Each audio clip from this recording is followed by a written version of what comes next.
So let's rerun this old mutation that we had before with Mambo and 1,000.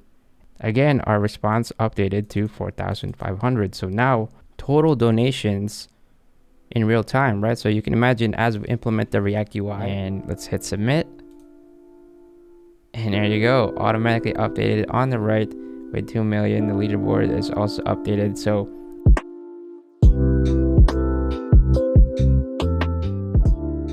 hey guys, how's it going today? We're on a mission to save the ocean with TeamSeas. TeamSeas is very similar to TeamTrees, which was another movement that they had a while back. This was led by Mr. Beast and Mark Rober. So they're trying to do basically the same exact thing, but instead of planting trees, they're trying to get trash out of the ocean. So every dollar that you donate is effectively going to be a pound of trash that they're going to take out of the ocean. So they have a goal of reaching 30 million pounds, which is basically $30 million. If you're in any way interested in joining this mission with us, make sure to go to teamseas.org and put a donation in today. With that said, you're probably wondering, this is a programming channel. Why are we talking about TeamSeas? Well, I'm trying to think of a way to promote this mission and still make it sort of friendly to my developer audience. So I thought, why don't we go ahead and make a clone of the teamseas.org website. Now, as you can see on the screen here, it's still closed. We don't actually know what it's going to look like. We have 20 hours left. So that's how much time I have to complete this tutorial and edit it and put it out. But like I said, it's very similar to TeamTrees, which has its own website at teamtrees.org.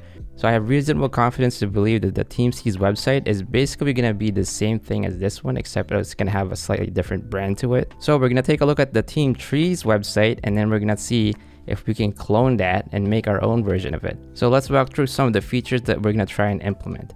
So obviously when you go to teamtrees.org, it's got this like header at the top just telling you what the movement is. There's a logo, and then there's this number in the middle that actually dynamically updates, I think, as people put donations in. I was thinking that we could implement this using GraphQL subscriptions, which is going to allow us to watch that number go up in real time. So I think that'll be pretty fun to build. As we scroll down here in the middle, you'll see that there's a picker to choose how many trees you want to donate or effectively plant, right? So 20 trees is $20. So it really is, it's a picker of how much donation you want to put in.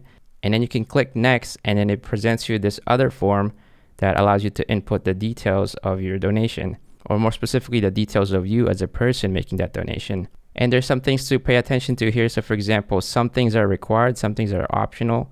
And when I hit next step here to submit, you'll see that there's validation that's running in. So that's something that we're going to implement both server side and client side. We're going to show you how to do that validation. And you'll notice there's also another level of validation here where you can't just put in any string for the email. It needs to be a valid email. So that's another thing that we're going to try and emulate. So effectively what we're going to try and do is we're going to build a GraphQL API that allows us to do this donation input. And then ultimately we want to be able to calculate the total of all the donations so far so that we can present it on the screen in real time. And of course, we're going to build the UI itself, and we're going to try our best to make it look very similar to what we have here. And we're going to use React and Chakra UI for that. All right, let's take a look at what other features is in here. There is another page, by the way, when you hit next on. So on the third page here is another form specifically for payment details where you can enter your card number and stuff like that. We're actually going to skip this one. I think that once you implement the API and the UI for this first form, the details form, you pretty much have all of the fundamentals already that you need to build this next step for the payment details. So I'm going to leave this one as an exercise for you if you're following along. Also on top of that, I think in a realistic use case, people probably aren't going to be implementing the payment infrastructure from scratch. They're likely going to use a third-party service, I would imagine. So that's not really worth our time right now. So in our case, you can think of it as we're just really building the MVP, almost like the 80% of the application. So we're not doing a pixel perfect clone of the same application. And again, we don't know yet what teamseas.org is going to look like. We just know that more likely than not, it's going to have a lot of the same features. All right, so let's keep moving forward. What other features do they have here? So there is a leaderboard at the bottom of the page here where it lists out all of the donations that are coming in. You know, again, each tree is $1. So, and then you'll notice that it has the name of the person, the display name that they put in, as well as a potential message. So we're going to look into how to build this again from the API side, how we're going to be able to query donations, as well as on the UI side, how we're going to build a view that looks fairly similar to this. And then another slight feature is this ability to toggle between most recent and most trees. So that's really just a change in what we're ordering by and sorting. So we're going to take a look at that as well. And then there is also a search feature here, which we'll see if we have time for, but we're probably going to skip this one as well. Again, I think that if you're following along with this tutorial, I want to leave some stuff for you to implement as an exercise so I'll walk you through building maybe the 80% of the clone, and then maybe you can build the 20% for yourself as an exercise. All right, so let's talk about what our tech stack is going to be. We're going to use NestJS in the backend. NestJS is just a really nice framework that I'm a huge fan of. Lots of content that I made for it in my channel. Next, we're going to use GraphQL with NestJS, and those two really, I think, work pretty well together. And then finally, on the backend, we're going to use Prisma to talk to our databases. This is something that I think works really well with GraphQL, especially since they have this way of defining the schema of things in a very GraphQL-like syntax. So you'll see that in a second. So those are the core technologies we're going to use on the backend. On the front end, like I mentioned, we're going to use React. This is a no-brainer for me. React is pretty awesome. And then we're going to use URQL. I haven't actually talked about URQL yet in my channel, but it's a great alternative to something like React Query. When you're trying to talk to a GraphQL API specifically, that's exactly what it's meant for. And finally, we're going to use Chakra UI as our component library. All right, enough talking. Let's get into building this code. Let's get our terminal ready. So the first half of this tutorial, we're going to build the API first. And in the second half, we're going to focus on the client that talks to that API. All right, so to get started, hopefully you already have the NestJS CLI. If not, you can install that globally with npm install -g at nestjs/CLI. Then once you have that installed, you can then use that to create a new project. So I'm going to go to my desktop here, and then I'm going to do nest new, and then you're going to give it the project name. Let's call this TeamSeas API. Select your package manager. I'm going to use npm, and then that's going to start installing a bunch of stuff for us. All right, so once that installation is done, open it up in Visual Studio Code as I have here on the screen. And then we're actually going to go back into the terminal because we need to set up GraphQL first. So to get started, we're going to do npm install at nestjs/GraphQL, GraphQL itself, and then Apollo Server Express. So one thing you need to understand with NestJS and using GraphQL with that is there's actually two ways to do it. You can either do code first or schema first. And the gist of code first is exactly what it sounds like, is you write a bunch of TypeScript classes and then that generates the schema, the GraphQL schema for you. Or you can do the inverse of that, where you write the GraphQL schema and then you're going to write some code so that turns into TypeScript definitions. In this video, we're going to take the schema first approach because I think that's going to play very well with Prisma, which we said we're also going to use. And Prisma itself is another schema first solution technically, where you're writing the schema for your data model, and then we generate the TypeScript client off of that schema. So that's why we're going to use schema first here, because I think it's just going to feel a little bit more cohesive when we're using it with Prisma. Now, if you are interested in learning how to do the code first approach with NestJS and GraphQL, I do have a video for that specifically in my channel. Anyways, let's get back into the code. Once you're done installing those dependencies, we're going to go into the app module, and we're going to add the GraphQL configuration that we need in here. So in the imports, we need to add GraphQL module from NestJS/GraphQL, and then we're going to configure that using for root, and we're going to put in an object in here for our settings. All right, so to get started, the most important thing you need to add in here is this type paths property. Basically, with this pattern, we're saying that any file that ends in that GraphQL is a schema for GraphQL. And what this module is going to do is it's going to try and combine all of those individual schemas. So even if you had various schema files across different folders, different files, as long as it ends in .GraphQL, it's going to pick it up. Now, another thing you can configure here is the playground, which by default is actually true. So when you run this application, you'll be able to go to localhost 3000/GraphQL, and that's going to spin up the typical GraphQL playground that you can use to query your application. And this boolean allows you to basically turn that ability on or off.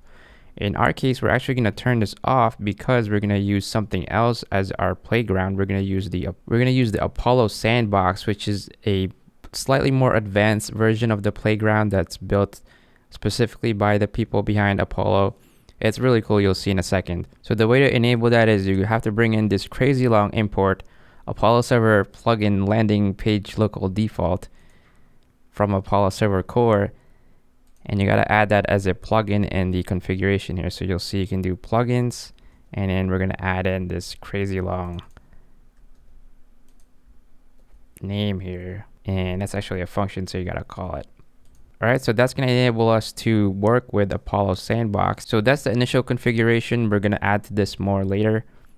There's another missing step that we need to add in here, which is, we mentioned that since we're doing the schema first, ideally our process is able to find the schema and turn that into TypeScript definitions that our code can work with.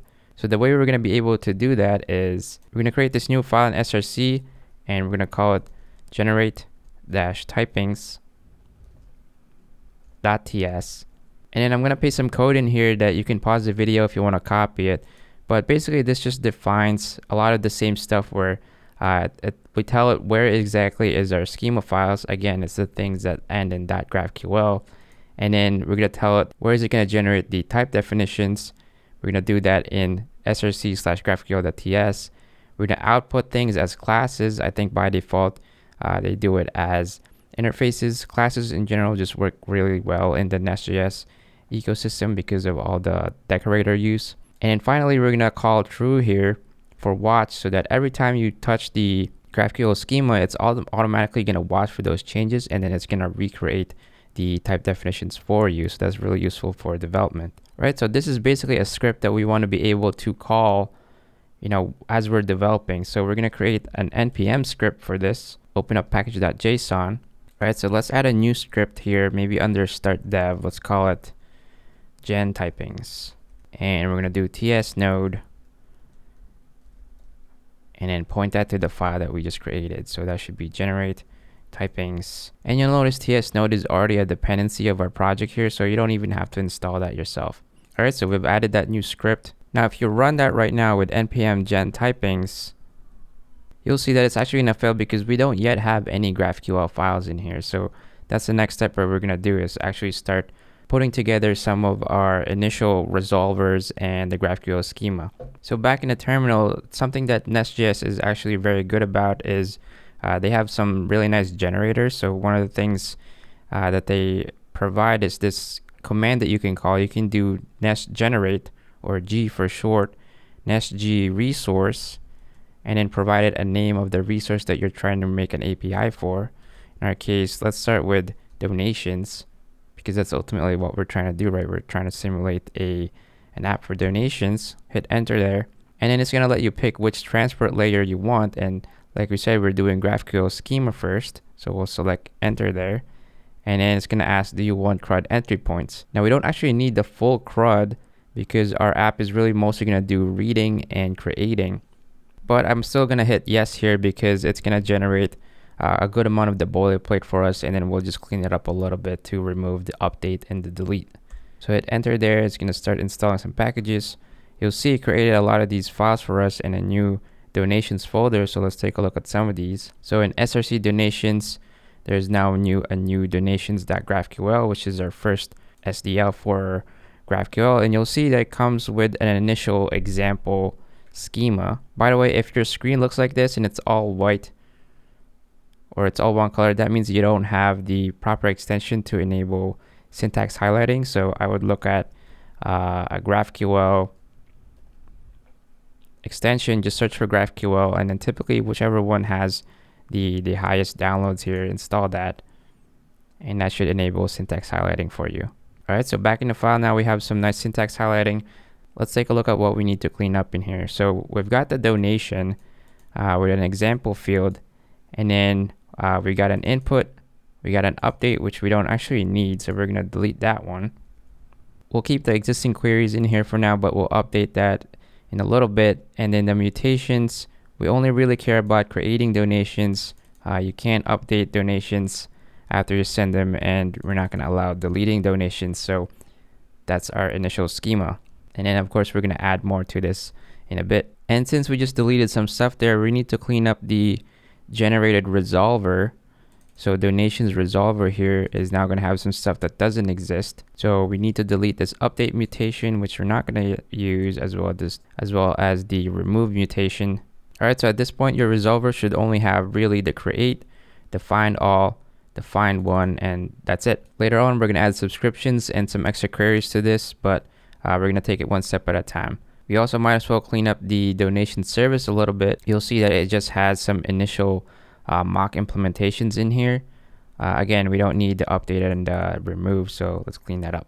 All right, so now we're starting from this initial schema, and let's go ahead and run our generate typings just to make sure that that works. So back in the terminal, I'm going to run npm run gen typings, and if you get this error where it says it cannot find module tsmorph, which I ran into this in the past as well, just go ahead and install that, and that should fix the problem.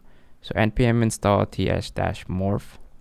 All right, let me rerun that npm run gen typings again, and now you'll see no errors, and it's in watch mode pretty much, and it says that it generated some stuff for us. If we take a look in src/GraphQL, you'll see that there's now the new file that it says it was automatically generated, and you'll see that it has basically the type definitions that's generated from our GraphQL schema, our GraphQL SDL. So it has that donation with the example field and the create donation input, right? So that's coming from this basically. So it's taking that GraphQL SDL and turning into the compatible or the corresponding TypeScript definitions that we can use in our development.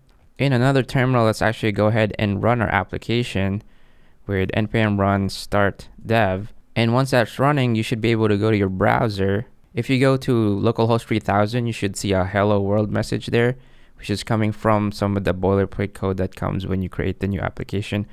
But the GraphQL itself, if you go to /GraphQL, you're going to see this new page where it says ready to explore your graph, and then click this button that says query your server. And that's going to take us to Apollo Studio. And this is going to be the Apollo Sandbox I was talking about. It's kind of like the slightly better version of the GraphQL playground. It's very powerful. It allows you to sort of build your queries on the fly using these buttons over here. So for example, right, imagine you have an empty query.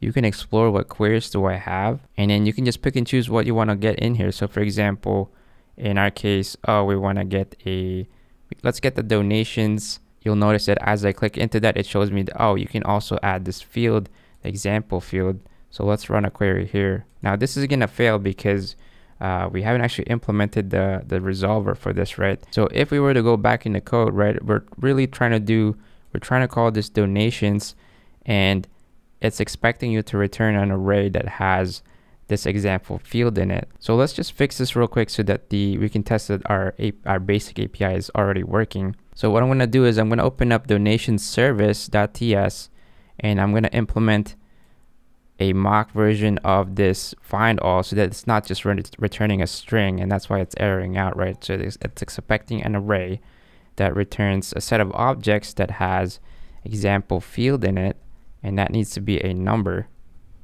Right, so if I return a mock data like this and go back to our sandbox, now we should be able to rerun this query by clicking the button here, and then we get back our data, right? So this just makes sure that all the things are wired up. I highly recommend to do this simple test as well if you can.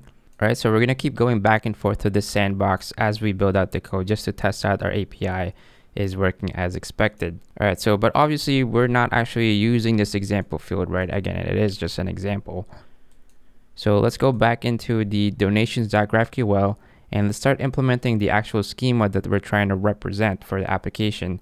So if we go back to teamtrees.org, and again, we're trying to emulate the same application, assuming that the TeamSeas.org website is probably going to be fairly similar.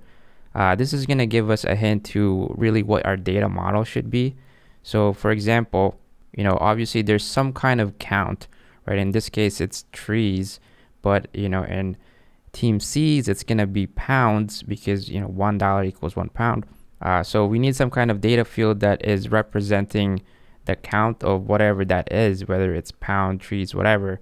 So in our case, we're going to actually change example field on the left here to count. And this is going to be a required field, so we're going to add the exclamation point. And since we know we're going to be pulling this from a database, it's probably going to have an ID as well.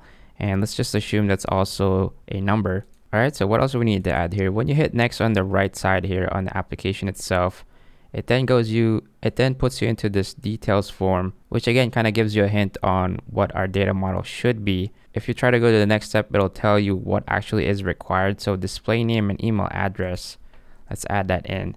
Display name should be a required string, and email similarly, right? And then we can also do mobile, which is just an optional string. We've got an optional team, and then finally a message. That's also optional. And then there's a couple other things in here that are effectively booleans. You can add that in if you want. We're just gonna stick with these simple fields just to keep it simple. An exercise that you perhaps could implement on your own is the ability to turn on this checkbox here as an anonymous donation, and then I'm guessing if it's anonymous, then it shouldn't be showing up in the leaderboard. So that could be a cool feature for you to implement. Right, so that pretty much gives us our base donation data model. Now there's one more field in here that's important for us to add, which is some kind of timestamp. So we're gonna do created at, and we're gonna need some kind of scalar to represent the actual type for this. Let's call it date time for now. And to be able to actually use that scalar, you need to have the definition for it. So we're gonna do scalar date time. Now, our application here doesn't actually know yet what is the implementation of that scalar, like what is that type really. Now NestJS actually allows you to define custom scalars if you wanted to, or you can just find an existing one from npm. So in our case here, we're going to install GraphQL ISO date here as our scalar, and this is going to be able to represent basically your typical date timestamps, such as potentially a UTC string, which we can use to store our timestamps when donations are created. So in the terminal, I'm going to go ahead and install GraphQL-ISO-date. Now if you're using npm 7 and you get this period dependency problem, you'll notice that it's looking for GraphQL versions up to 14, but it doesn't yet know about version 15, which is what we're using. So to get around that, we're just going to use the --legacy period deps command here, which is basically going to allow it to not complain about it. So we're going to do legacy period deps and then rerun that install if you run into this problem. All right, that should be good to go. Now to actually sort of enable that for our system here, you need to go into our app module.ts, import GraphQL datetime from that package. Then we're going to add it as a resolvers field here, and make sure to use datetime as the key here. That's going to correspond to the datetime scalar that we have here, right? So it's saying that this key really represents this scalar of GraphQL datetime. So now that we have that out of the way, back in the donations.graphql file, we've got our donation schema here, and we're actually just going to take all these fields and port that over to the create input here, which is, when you're creating, we're really asking for these fields. So that's all pretty much going to be the same, except it won't have the ID yet. All right, at this point, we have sort of our base API layer set up. This GraphQL file really sort of is a description of the contract that we're trying to expose as our API, our GraphQL API. Now, it would be nice if we can actually start calling this and getting real data back, right? But we need a database for that, and that's where Prisma comes in. So we're gonna go ahead and get Prisma set up. All right, so before we set up Prisma, I'm actually just gonna kill our running dev servers here. I also cleared the generate typings command because I was watching our code, right? So I just closed all of that, and we're gonna go back to just an empty terminal here, and we're gonna do npx Prisma init, and we're gonna hit enter here, and this is actually the core of the setup for Prisma. It's very nice, and it's gonna ask me to install Prisma. We're gonna hit yes here, and you'll see it has all this information in the terminal on what you need to do next. We're gonna walk you through some of those stuff that you need to care about. So you'll notice that there is now a Prisma folder in our code here outside of src, and that's gonna have the Prisma schema. So if you haven't worked with Prisma before, this is basically the schema that's going to represent our database, right? So this is a description of all the potential tables that we have. It's also going to describe the database that you're using, as well as you can see, the connection strings and stuff like that. Now, for the purposes of this tutorial, we're actually going to switch to SQLite just because it's very easy to set up. So change the provider to SQLite, and then notice that it's pulling a database URL from the environment variables that's coming from this .env file here. Let's go into that env file and make sure you change this database URL to something like this. This is just basically telling SQLite the file name that we're going to save into. It's going to save into dev.db inside our Prisma folder. All right, so now that we have the database configuration out of the way, back in the schema.prisma file, we're going to add a new donation model. And you'll notice that this is actually going to be very similar to our donations.graphql file. We can put it side by side. So we're really trying to emulate a lot of the same fields, basically the same fields, right? So exactly the same fields that we have here, we're going to have in our donation table. There's a couple other details here where we're saying that the ID is an auto incrementing integer, and the created at is going to default to the current time. And then finally, notice that the mobile message in team has the question mark on it because that's how you do the nullable optional fields in Prisma. So this is one thing that make sure you don't get too confused about, is that while the two syntaxes between the GraphQL SDL as well as the syntax for the schema, the Prisma schema, is very similar, right? They're not exactly the same. So don't mix those two syntaxes together. They are very similar, but make sure you kind of understand the difference, right? Like notice here, we're really working on spaces instead of like key value pairs like in over here. And then similarly, they use question marks for optional things, whereas in the GraphQL schema, they use the exclamation point for required things, right? So again, very similar syntax, just don't mix it up. And it's probably also a good question to ask is, why is it that we're basically sort of replicating the same schema in two places, right? Well, in most similar cases like this, you have a database table that maps almost one-to-one to your API definition, which is our GraphQL on the right here. But that's not always going to be the case in other applications, right? Like you might be saving, additional fields in the database than what you actually expose through the UI. So in a lot of cases, yeah, they might be the same, but that might not always be the case for everything, right? So again, to summarize, the schema Prisma file is a representation of our database schema, the underlying actual schema for our data store. And the GraphQL schema on the right here is a representation of our API layer, which is, it's describing what fields are available for us to query, what mutations exists for me to be able to call and stuff like that, right? So again, very similar syntax, but they each have their own purpose. All right, so now that we have our donation model here, so this basically again represents a database table. Well, we need to run a migration to actually create that table in our SQLite database. So the way to do that is back in the terminal, we're going to do npx prisma migrate dev, and dev is the name of our database.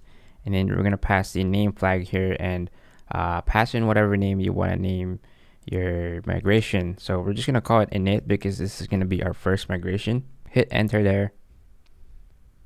And you'll notice it did a couple of things for us. It generated a new SQL file, which is our new migration, and then it ran that migration. And on top of that, you'll also notice that it actually generated a Prisma client for us, which we're going to be using in just a second here to actually query our database. So if you want to take a look under Prisma migrations, there should now be a bunch of new files in here. You'll see a migration.sql, and that's going to describe the thing we just the actual SQL representation of the table that we just described in the schema, which is donation, and then it has all these actual database columns. All right, so now at this point, we should have a new donation table in our SQLite database, but it doesn't have any data. One thing you can do for development purposes is you can also introduce some data seeding. So as a quick example, in the Prismas folder, we're gonna create a new file called seed.ts. And within this file, you can actually just bring in the Prisma client, create a new client, and then use that to basically start querying your database. In our case, we're just gonna empty out the donation table, and then we're gonna create some data, right? We're gonna insert one item here, which is Alice, with a count of 5, as if she donated $5, and then this is her email, alice@prisma.io, and then we're gonna console log that result, right? And then in the bottom here is basically just running the script of doing the seeding.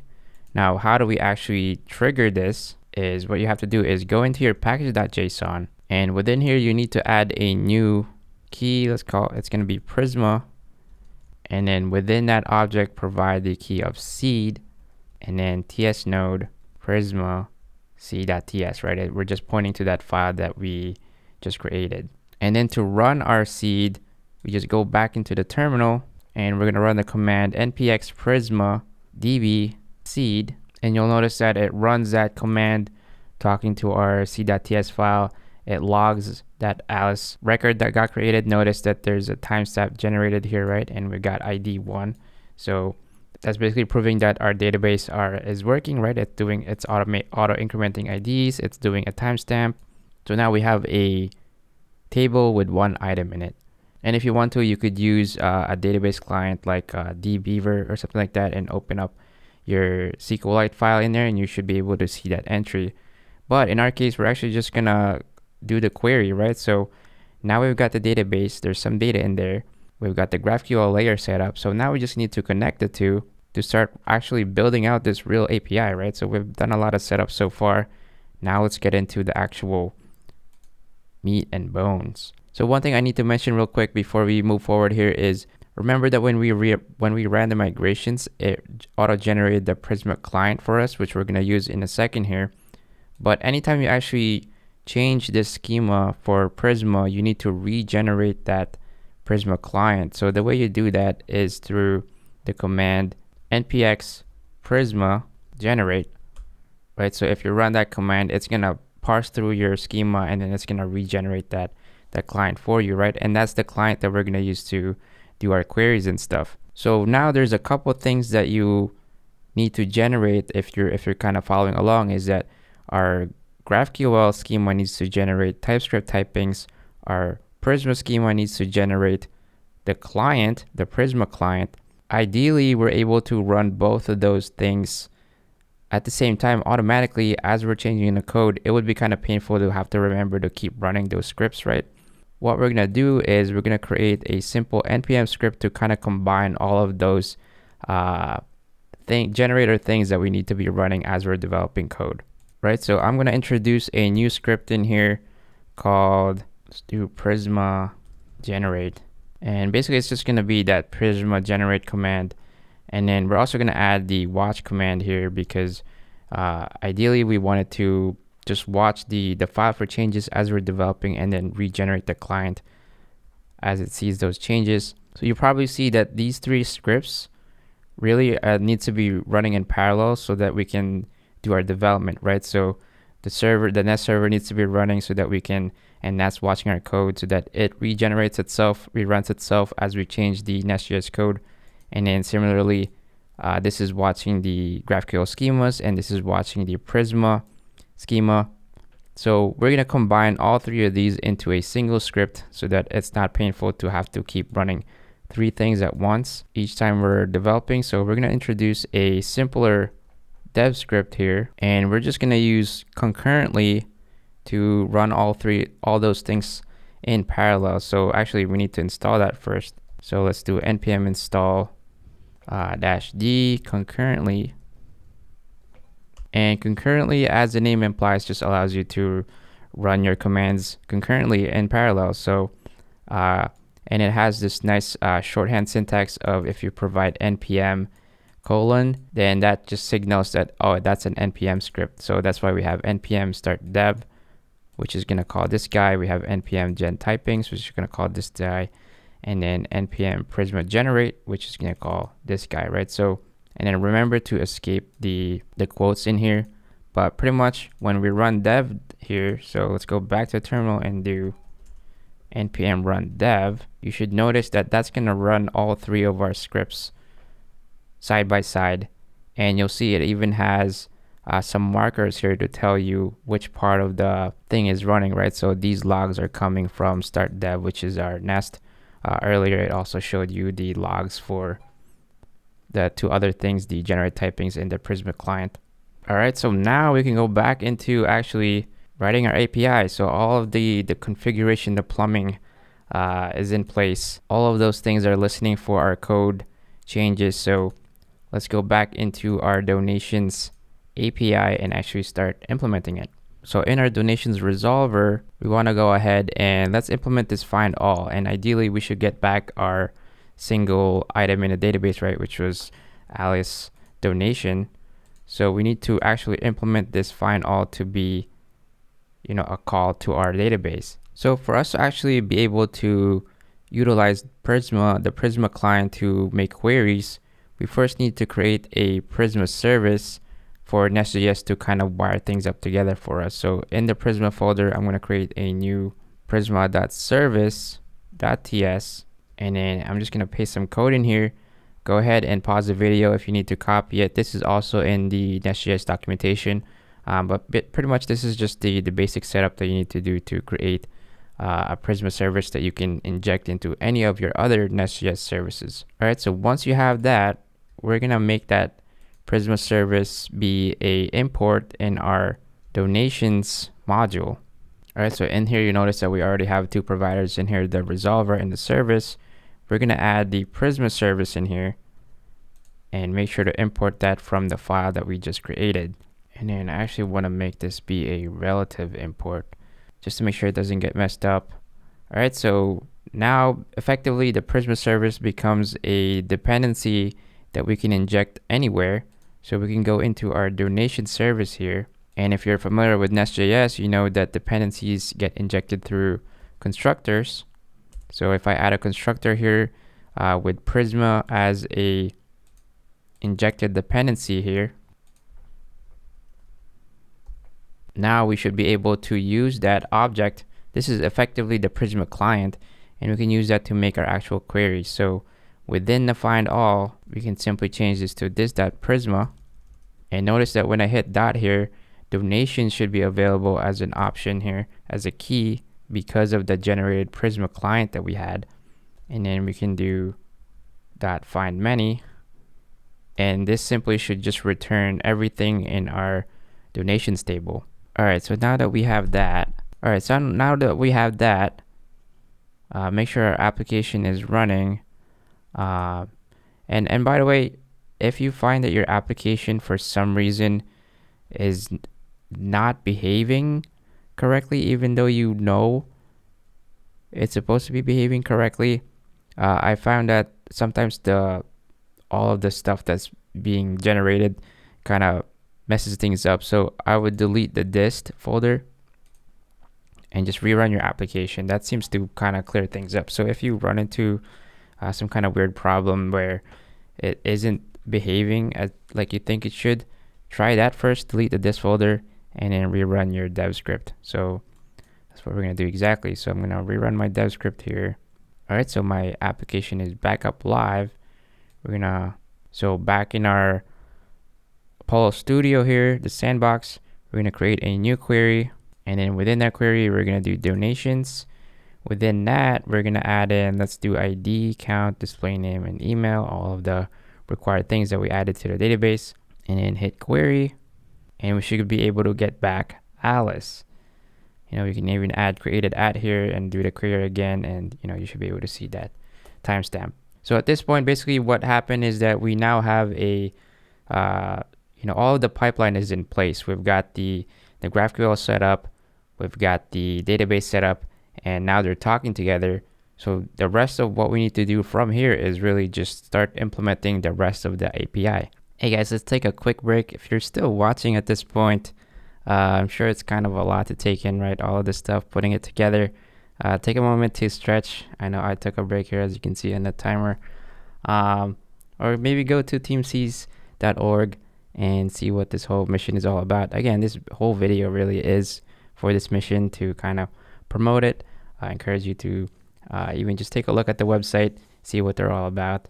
With that said, let's get back into it. Let's finish this API. All right, so we just finished wrapping up implementing the findAll query here for donations, getting the list of donations. Let's quickly go through doing the findOne, which is actually pretty easy.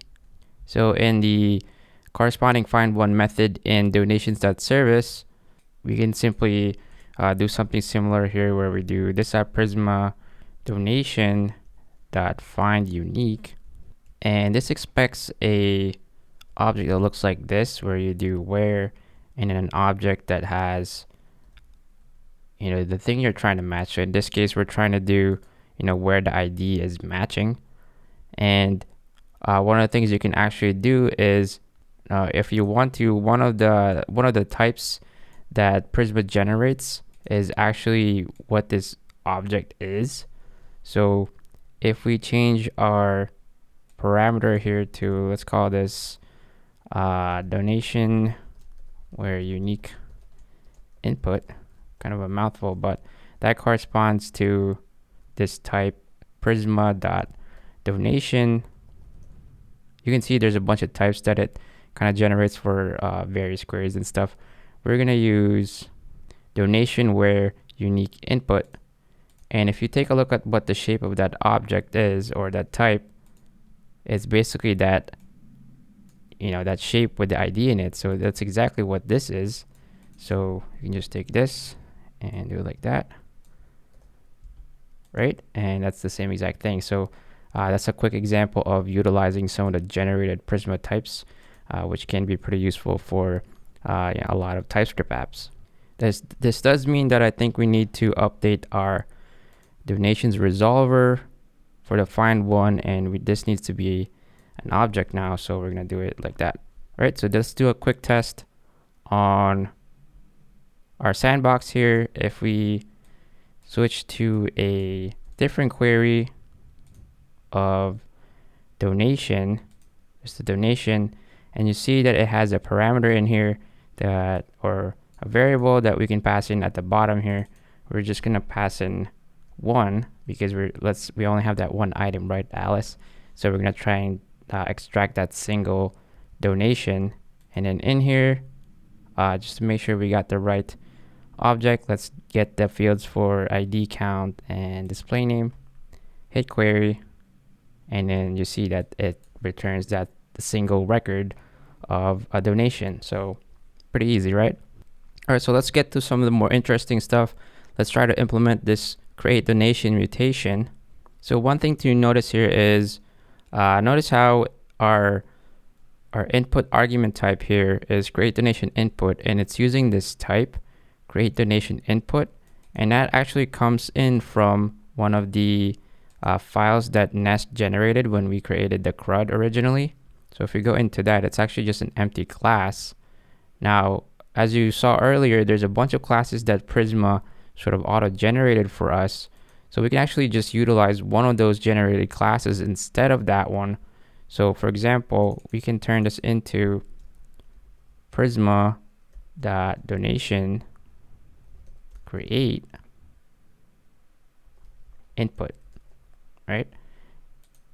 And if we take a look at what's in that shape, the type, you know, it's basically all of the fields that we're looking for, right? If we open up our GraphQL, donations.graphql, it basically matches this input type that we created. So that donation create input is directly generated from the shape of this. So it's just much easier that the fact that we don't have to write that class from scratch. We can just use that generated type in our resolver, which is in TypeScript. All right, so we're forwarding that object down to our create method here in the service. So let's go back to the service and let's start implementing the create here. And this is also going to be pretty simple as well, actually. So it's just this.prisma.donation.create. And then this expects a data property kind of similar to our seeding file. And then you just pass in your create donation input. Similarly over here, we need to remember to update this type to be Prisma.donation create input, right? So that's the same exact type that we use in a resolver. And then notice that, again, we don't have to use this DTO anymore. And in fact, we can just delete that file, right? We can just delete this entire DTO folder if you want. We're not really using that. And also actually this entities folder, similarly, it started out with a donation class in there. We don't need that either. Usually the entities contains classes that represents, the same data that we're working with, which we're already representing that both in our GraphQL schema and our Prisma schema. So there's really no need to define another class for that. We already have that definition. All right, so let's make sure to clean up these imports because that file doesn't exist anymore, both in the resolver and the service. Right, so now our create should be working at this point. Let's do a quick test. In the sandbox here, just go all the way back until you get to mutation, hit the plus there, and then it'll recognize that, oh, we have this create donation mutation. And then again, kind of like any other query, right? We put in what fields do we want to query back. Let's just get the ID and account and the display name, right? And then notice that it also kind of pre-filled our create donation input here, which you can actually also use the argument section here. Click into that, and also it'll help you to add those keys in for you. So the things that are required, account, display name, and email. Let's fill this in. Let's go big, right? Let's go 1,000. Provide a name in here and email. And let's go ahead and hit the mutation here. And you'll notice we get a response of create donation and then ID 2 because it's auto incrementing the ID, count 1,000, display name Marius. And you can have multiple queries, by the way, on the operations here that you can run one at a time. So we can actually go back and requery that donations again. Let's go back and add in again ID, count, and display name and hit query. And now you'll see we have Alice and my second donation here. So now we got 2. And just for fun, because we're gonna try doing sorting and stuff in a little bit here, let's add another let's do another mutation. Let's just change up the variables here a little bit, and let's give this guy to be in the middle, to be 500 count mutation. All right, so that'll be our third donation. Again, if we go back to our donations query, now we got 3 items. So this will lead us into, if you remember in the TeamSeas website, there's that feature that I talked about earlier where you can switch between most recent and most trees. So we ideally want to be able to have that sort by, order by feature in our API even before we create our UI. So let's start implementing that. All right, so what we're going to do is back in our donation service, originally our findAll was pretty simple, right? So we're going to add some parameters in here to allow us to do that multi-ordering or sorting. So we're going to let's add a orderBy in here. And orderBy, we're just going to give this the shape of, we're going to find out what field do they want to order by. So that's a string, and what direction do we want that to be sorted. And then we're just going to destructure those values out of this orderBy parameter, where we're going to extract the field and the direction, and we're going to initialize it to be created at descending. This is going to match what we have in the UI, right? Where by default, we want to show the most recent donation at the top of the list, right? And so that's why we're going to sort by created at descending, right? So that's what we have here. And the way that Prisma expects you to pass this in is via the orderBy key, and then you have to do basically the field and then the direction. So for example, you could do created at descending, ascending, right? But we want this to be dynamic, so we're going to change this to be the field that we're getting in as a parameter, and this will be the direction. So the reason that this is an object is you can actually order by multiple items if you wanted to, but in our case it's pretty simple. We're just allowing for basic order by one field given a direction. All right, so for us to then implement this in the resolver, we need to update our GraphQL to represent that new input, right? So that means that our donations query now is going to accept a optional parameter on the field and the direction for order by. So I'm just going to add a simple order by params where we allow the ability to define the field and the direction just like in the service, and then we're going to add it to the query here as an optional parameter, order by params, right? And then now that we have that, we go back into our resolver to actually make that real. So within this findAll, we're going to add an args for order by, kind of similar to what we have in the findOne here, except this time we're getting an object, and we've got that args order by, and then the field and the direction, and then we just got to make sure to pass this order by down to the service call.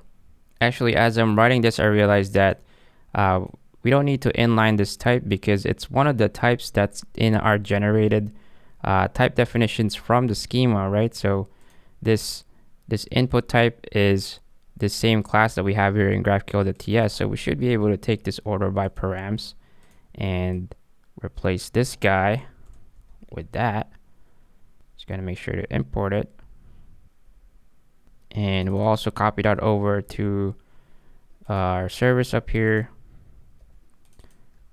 And let's reuse that in here. Right, so that's an example of utilizing the generated typings that you get from the schema to the GraphQL.ts here. Same thing. If you need to use the donation object, similarly, if you in anywhere else in the code you need to refer to the shape of that donation type, you can import this as well.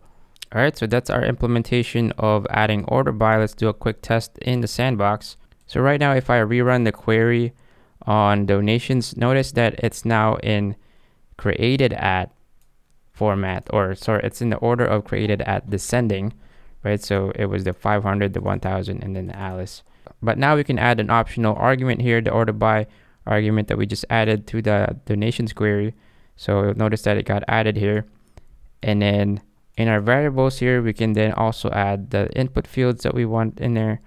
So let's say that we want to switch to ordering by count and also descending. So if we rerun our query here, I expect that now the highest one is at the top, the lowest one is at the bottom, right? So this is gonna give us this functionality of getting the most trees, or in TeamSeas' version, it'll be the most pounds, right? So we'll be able to show who has the most donation out of everyone so far, and we'll be able to switch between these two. And we'll see the implementation of that in React and URQL shortly. There's one other thing that I want to add to our create mutation actually that I forgot, which is validation, right? We talked about earlier that that's one of the features that we want to implement, is some level of validation. Now to a degree, there's already a little bit of built-in validation from the GraphQL schema. So for example, if you tried to run a mutation and you didn't include the count here, it should complain at you. It says, got invalid value, bad user input. But the stack trace that it puts in there is pretty ugly. It's not super great. And also, we're not really validating that email is actually an email address, right? So what we're going to do is, I actually just discovered this package recently, and I have a small video on this as well.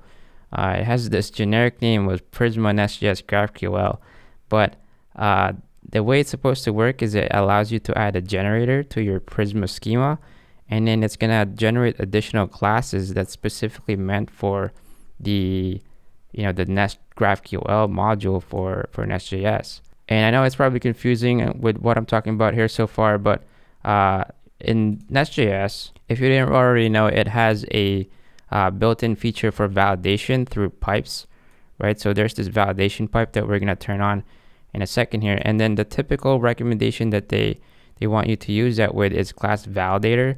So the gist of it is that if you have classes that represent your DTOs, right, you can use class-validator to add these decorators on those classes, and then Nest is automatically going to look into your request bodies and see if it turns it into this class, an instance of this class, and then runs the validation off of that. So that's how it achieves very easy class validator. But if you remember, we're not really working with classes, right? If we go back to our resolver for the mutation, we're using this generated Prisma donation create input, which is just a basic type. It's not really a class. So, and again, it's also generated, so we can't add custom decorators to it. So that's where this package comes in. So let me install this, and I'm going to show you how this works. So I'm going to copy this install script. I'm going to go to my terminal. I'm going to do that install. And then once that's done, we're going to go into our Prisma, schema.prisma, and we're going to add a little bit of configuration here. So at the top, we're going to add another generator. And you can pause the screen if you need to copy this, but this is basically the documentation. What the documentation says you should do is you're going to define where is this coming from and where the output is going to go. What's the validator class, which we said we're trying to use class validator, and then what we're trying to generate is the input classes. Now with this in place, what we can actually do is we can add validation on the model itself via comments, and it's kind of special. You have to use three slashes. So for example, in here I can add 3 slashes at validator.minLength 3, and that's going to add validation to display name to make sure that it's at least 3 letters. And then we said that we want email to be an actual email string, right? And then you can look into class validator to see what other validations you can do. There's a bunch of them, but we'll stick with this simple example. And remember that our npm script is watching for this file, and then it's gonna rerun the Prisma generate for us automatically. So if you look into your src folder, now you're actually gonna see a generated folder in here, and it's gonna have a bunch of stuff in there. So we're looking for the equivalent class of this donation create input. So you'll see that's over here, donation create input in the generated folder.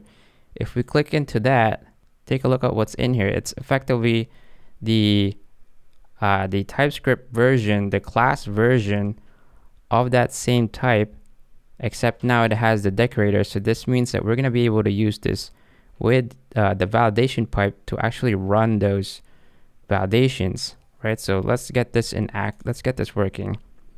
So now that we have the input type, we're actually not going to use this Prisma type. I know it's kind of confusing because we keep switching around, but let's import donation create input from that generated folder. You don't need this Prisma type anymore. And then I don't know why this keeps giving me absolute imports, but I usually try to use the relative.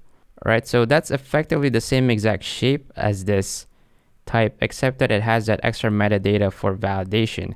Now, how we actually enable that is in main.ts. If you look at the documentation, it says that you got to install class validator and class transformer.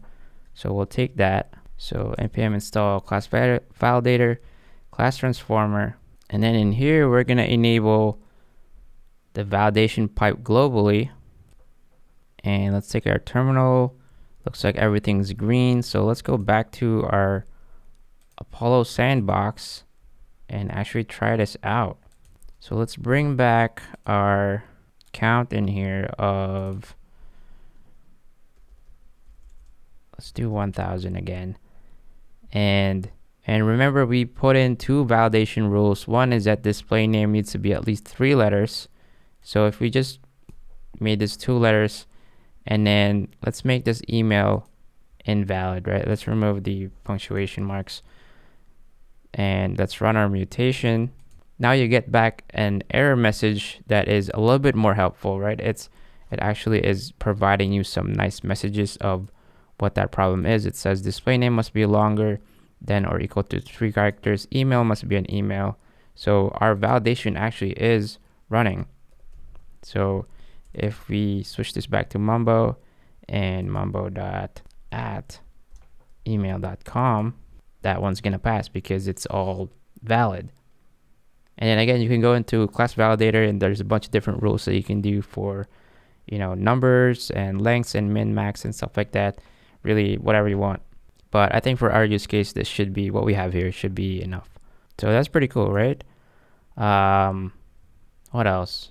So thinking back to some of the capabilities that we want to enable, a big one, right, is being able to display the total count of all the donations so far. So right now, our API doesn't yet expose that information unless you get all the donations and manually calculate all of the, the summing up yourself client side, which, because we know this is a capability that we want anyways, our API might as well do that calculation for us. And then we also said that ideally we can get that number in real time so that we can utilize perhaps subscriptions with GraphQL. So that's what we're going to go into next. So here's how we're going to start. First, let's update our schema, our GraphQL schema, to represent those new capabilities that we want to enable. One is we probably want to add a basic new query that gets us the total donations, just as a regular query.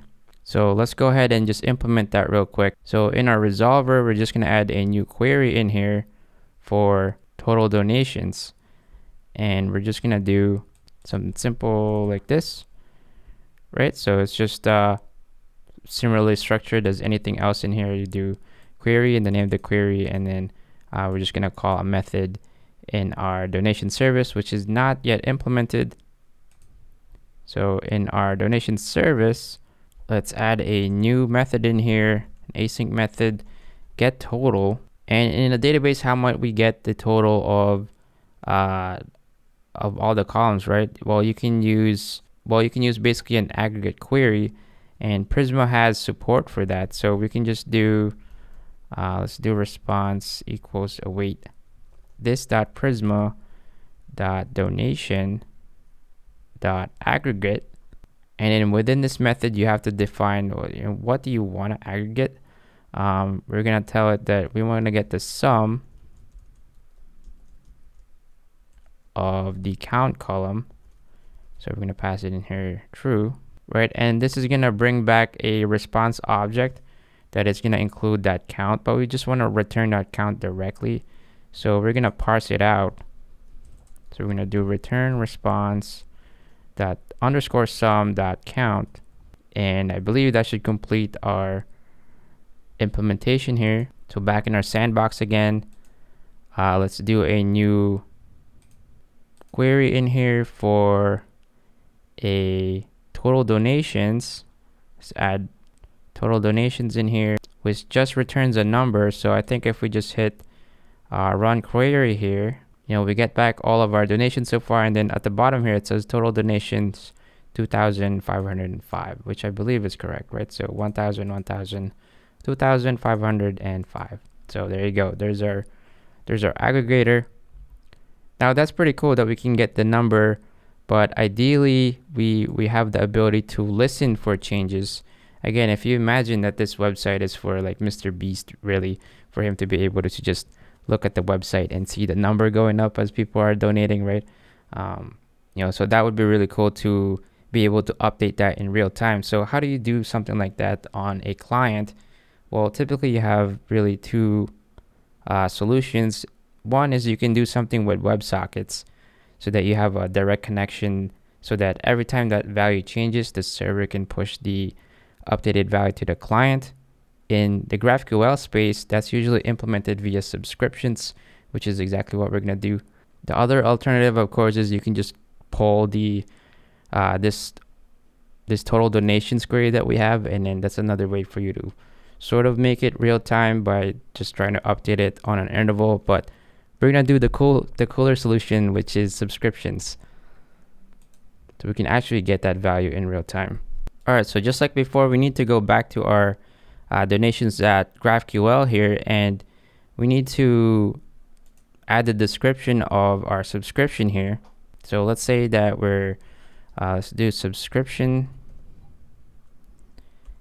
and let's name that total updated, right? Because that's what you're trying to subscribe to, is I want to get the result of when that total got updated. And then let's define the shape of this result to just be, it's just the total, right?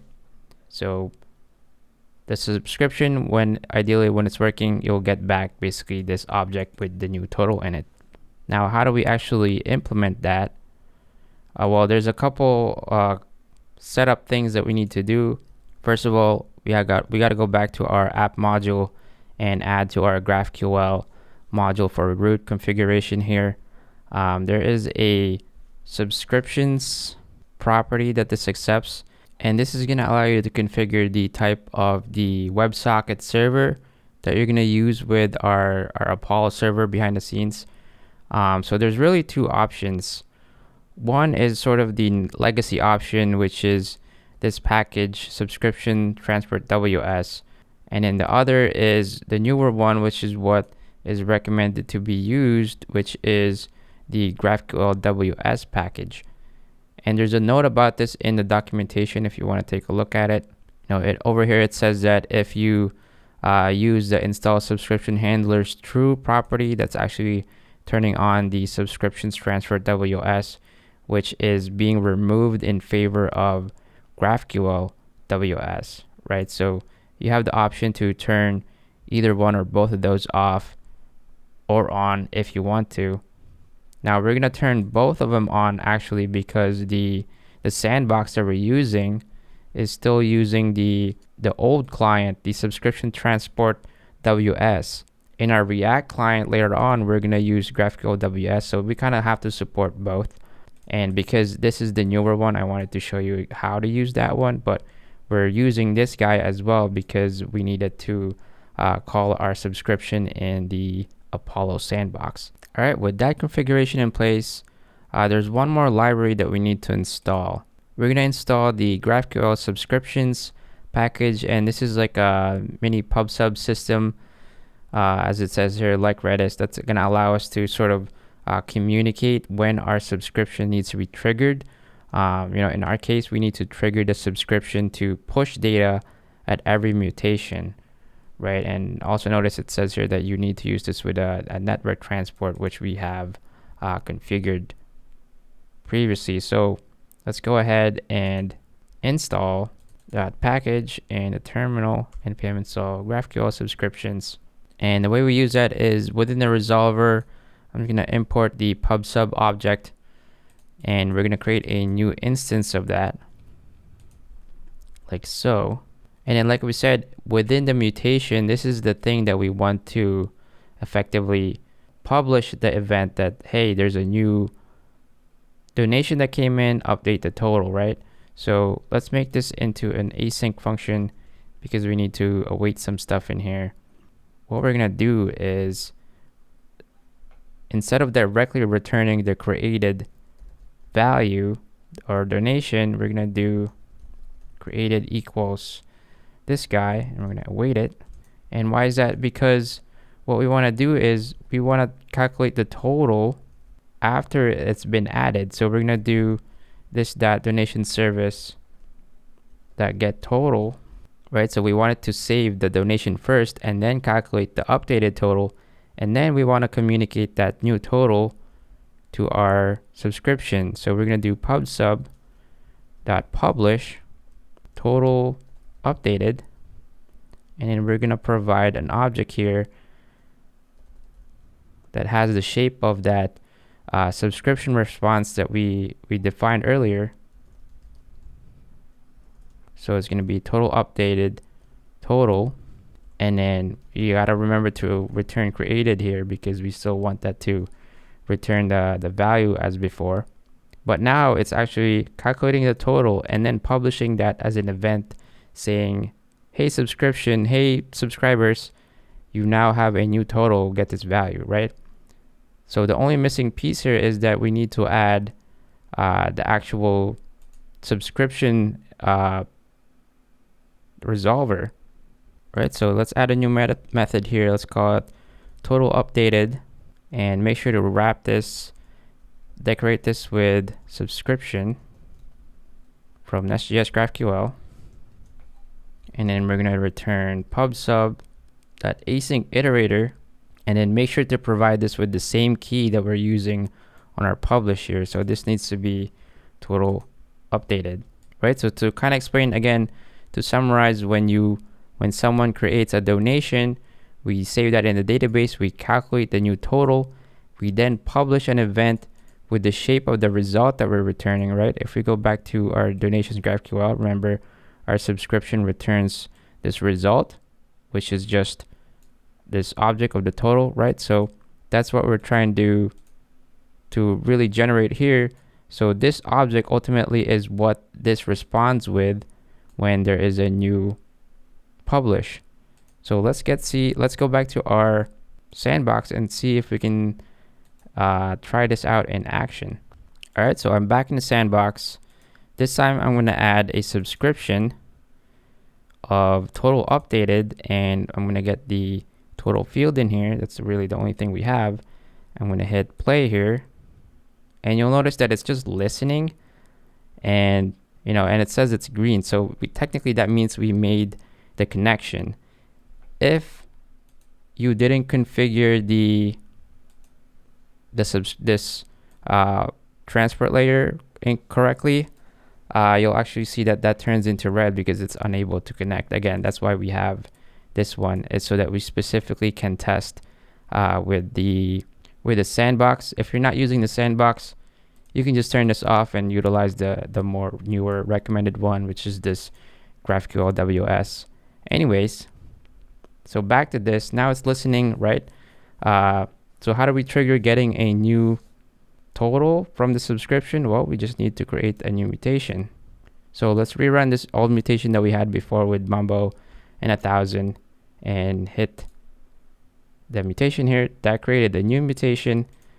And notice that we got a response. It pushed the data to the client that now the total updated to 3,500, right? If we do another mutation again, another 1,000, notice the ID changed here, so that's a different donation now. Again, our response updated to 4,500. So now we have the ability to listen for total donations in real time, right? So you can imagine as we implement the React UI, we'll be able to watch that number go up in real time. All right, so isn't that pretty cool? I think we're gonna stop here in terms of the API. Again, we're just trying to implement a subset of the full capabilities of the website. We have more than enough here to create a basic, donations UI that's gonna talk to this API, make donations, and then see that number updating in real time. So that should be pretty cool on the React side. Hey guys, quick pause. So it's the next day for me already, and I have 3 hours to finish this tutorial because I want to release it at the same time TeamSeas.org opens up. But by the time you watch this video, it should already be open up. So make sure to take a break and stop by TeamSeas.org and see what the mission's all about. So we're pretty much done with the API. There's one little thing I'm going to change in here before we start with the client. One is that I'm going to change the default port here to 3001 because we're going to use Create React App, and that usually starts on 3000 as well. So we just want to make sure they don't conflict. And then finally, we're going to enable cores in here just so we don't have any issues when our client makes requests to our API. You definitely can further configure this for your use case, but for now, we're just going to keep it simple. And finally, make sure to start your application again if it's not already running. So npm run dev.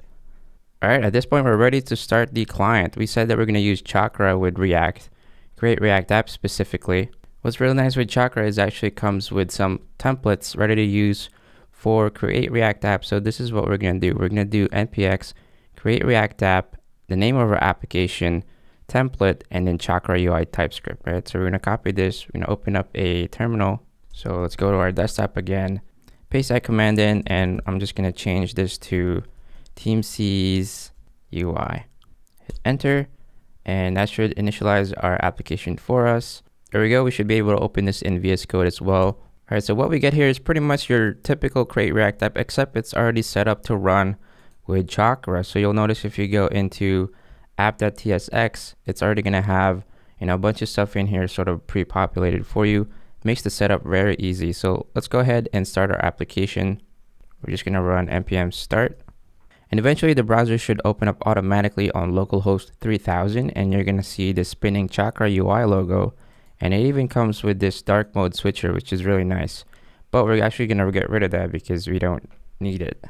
By the way, whether or not you already know how to use Chakra, I think that as I'm using it, you'll find it pretty intuitive, or at least I'll try to explain it as I go. But really, it's a lot similar to something like Tailwind CSS, where in Tailwind, right, you have utility CSS classes. In Chakra, you have something similar, except instead of you putting in a bunch of utility classes, there's actually just a bunch of utility props that represent CSS that you can change. So you'll see that, you have your typical props for things like text align, font size, width and height, but you also have like shorthands, like we have H here for, which is the shorthand for height. You have min H for min height. You have P for padding. And another cool thing is that you'll see this a lot is you'll see numbers being passed into props like this. And this does not necessarily mean padding is 3 pixels. This is actually saying padding is the third in the scale of sizing. So let me open up some documentation here. If you go into the default theme in Chakra, it explains this very well. You'll see that there's a bunch of default colors that's already in here, and there's a reference that you can use. So already has a bunch of colors that you can use by default. Now it also has a scale for font sizes, so you'll see that there's a lot of places where you can just change the font size by passing in, different sizes like XS, SM, XL, and so on. Similarly, font weights, you can just do font weight equals medium, and that's going to change it to a size of 500. And then this is what I was talking about with the padding, is that there's different numbers for different sizes, but basically it's a scale. You don't have to think about the pixels anymore. You just think, oh, what's the size in the scale that I should probably use this in? And even if you don't know the scale, you can just kind of play around with a number to see what looks right to you. So for example, in our code earlier, right, you saw P equals 3. This is saying that this is actually padding equals 0.75 rem. Similarly, you'll see also that in other props like spacing, width, and something other similar, right? You see examples of the color here where you can pull in teal 500, font size 2XL. Same thing for anything that uses the sizes prop. So there is a lot of stuff in here. Border radius, again, they have props for that sort of define a defined scale for you. And the nice thing here is that all of this scale comes from the theme. So at any given point, you can just change the theme and it's going to globally update the rest of your application, right? So you don't have to worry about, oh, there's this little bits of this how many pixels on this one, this one's another 10 pixels over here, oh, I got to change it over there. No, you just change it in one place in the theme and it kind of globally changes. So again, I know it's probably a lot to take in if you've never seen this before, but I think, again, as I use it, I'm hoping that it's going to be fairly intuitive for you to understand. All right, with that explanation out of the way, so again, we have this code running in the app. We're going to let's clean this up a little bit. So we don't really need the color mode switcher. This VStack is actually really interesting because it allows you to define spacing between things that are stacked, right? If you look up the stack documentation, you'll notice that you can use it to define spacing between a stack of things that's horizontal or vertical, right? So this is really good for lists.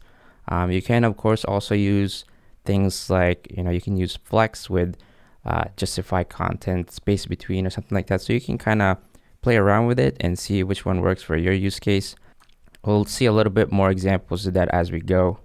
All right, well, let's also get rid of this link for learn Chakra, and then let's start messing around with this file to, make it look like the things that we expect from the website. Again, we're kind of using the TeamTrees website sort of as a reference.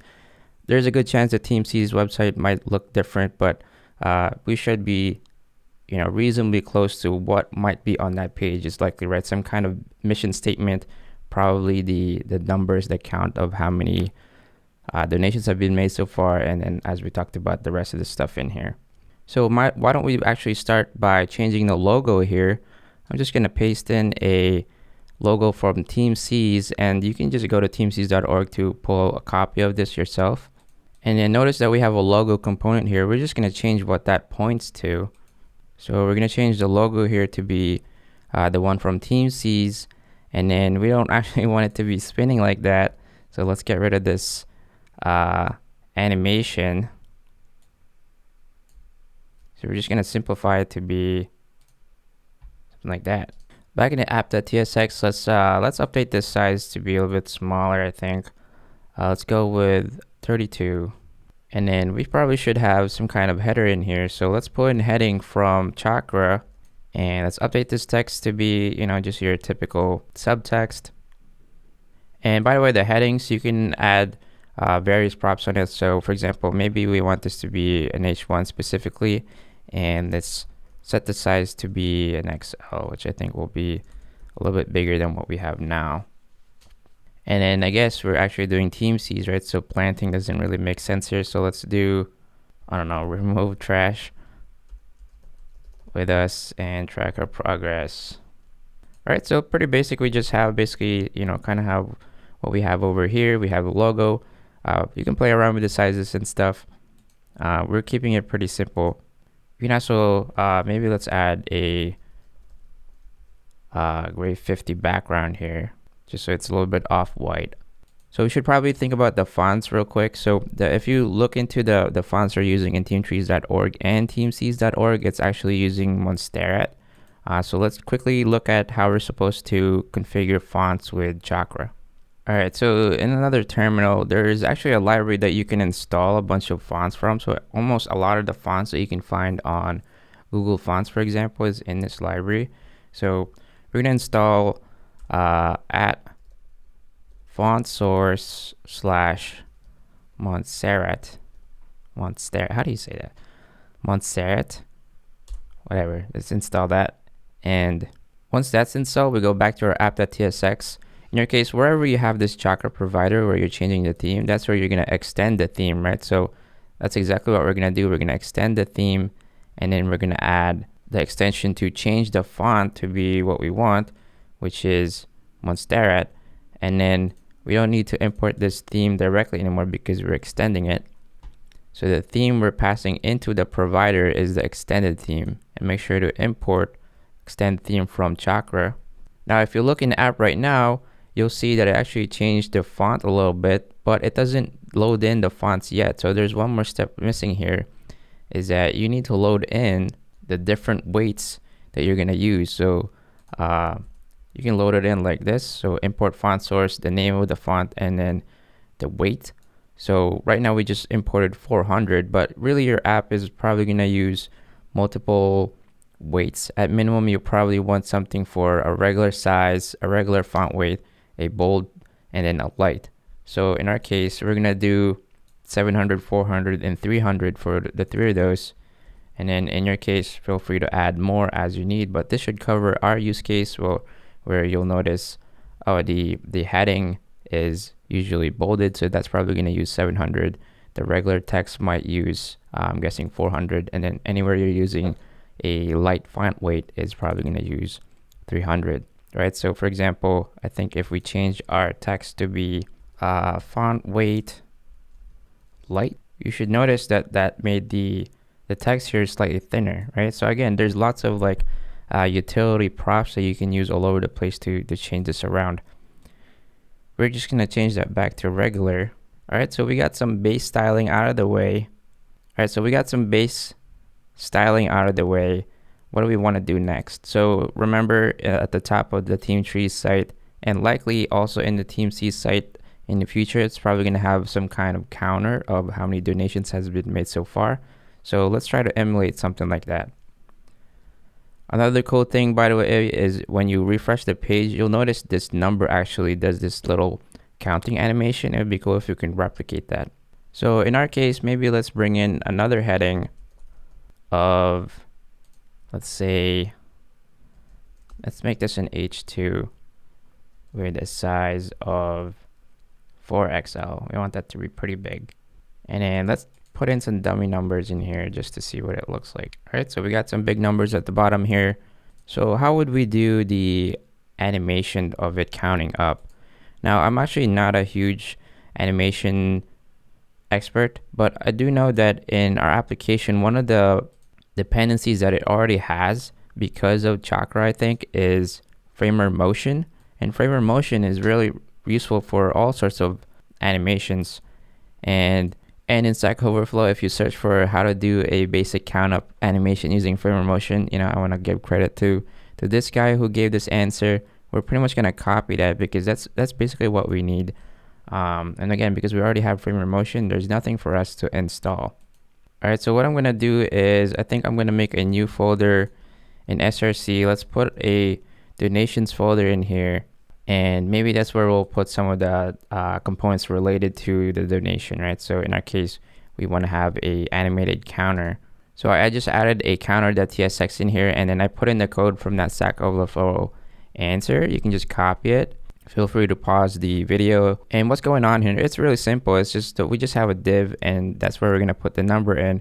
But this is actually going to go into that div and actually animate the whatever numbers it is in there. It's going to animate that value, and you'll see that we're also doing to local string, which is going to format it with the commas for a number, right? So if you provide this with a prop of from 0 to whatever the current donation is, it's just going to animate it up to that, from 0 up to that number. So let's take a look at this in action. So if we were to wrap this number in our counter component, right? So import counter from donation/counter, and we're gonna do from 0 to, and actually this number should be passed in as a prop, not as a child, right? And then we can just self-close this counter. All right, so that's what we should have. It should be pretty simple. Let's take a look at how that looks in the UI. All right, so you see as we sort of refresh, it's counting up. Nice little animation. That's pretty cool, right? At the same time, again, we're getting the formatting. So that should be pretty similar to what's going on here with the teamtrees.org website. Cool. So obviously that's just a mock number. Eventually we should change that to the actual total donations number that we have from the API. So that should be a good next step for us. Is let's talk to the API using URQL. Let's grab what that total number is. All right, so to set up URQL, we're going to go into our base index.tsx, and then we need to install a couple of things. So open up another terminal, and we're going to do npm install URQL, and then we're actually also going to install GraphQL-WS because, you know, remember, we're trying to do subscriptions, so we might as well install that now. Now, it might be a good question, why are we using URQL instead of something like Apollo Client? URQL is very much similar, but it starts out very small, and you'll see that you can add onto it. So it's very good for small projects that you don't necessarily maybe need all the features. You can just add the features in when you need them. Whereas when you use Apollo Client, I think it starts out much bigger, and it has a lot more features out of the box. So it probably depends on your preference, really.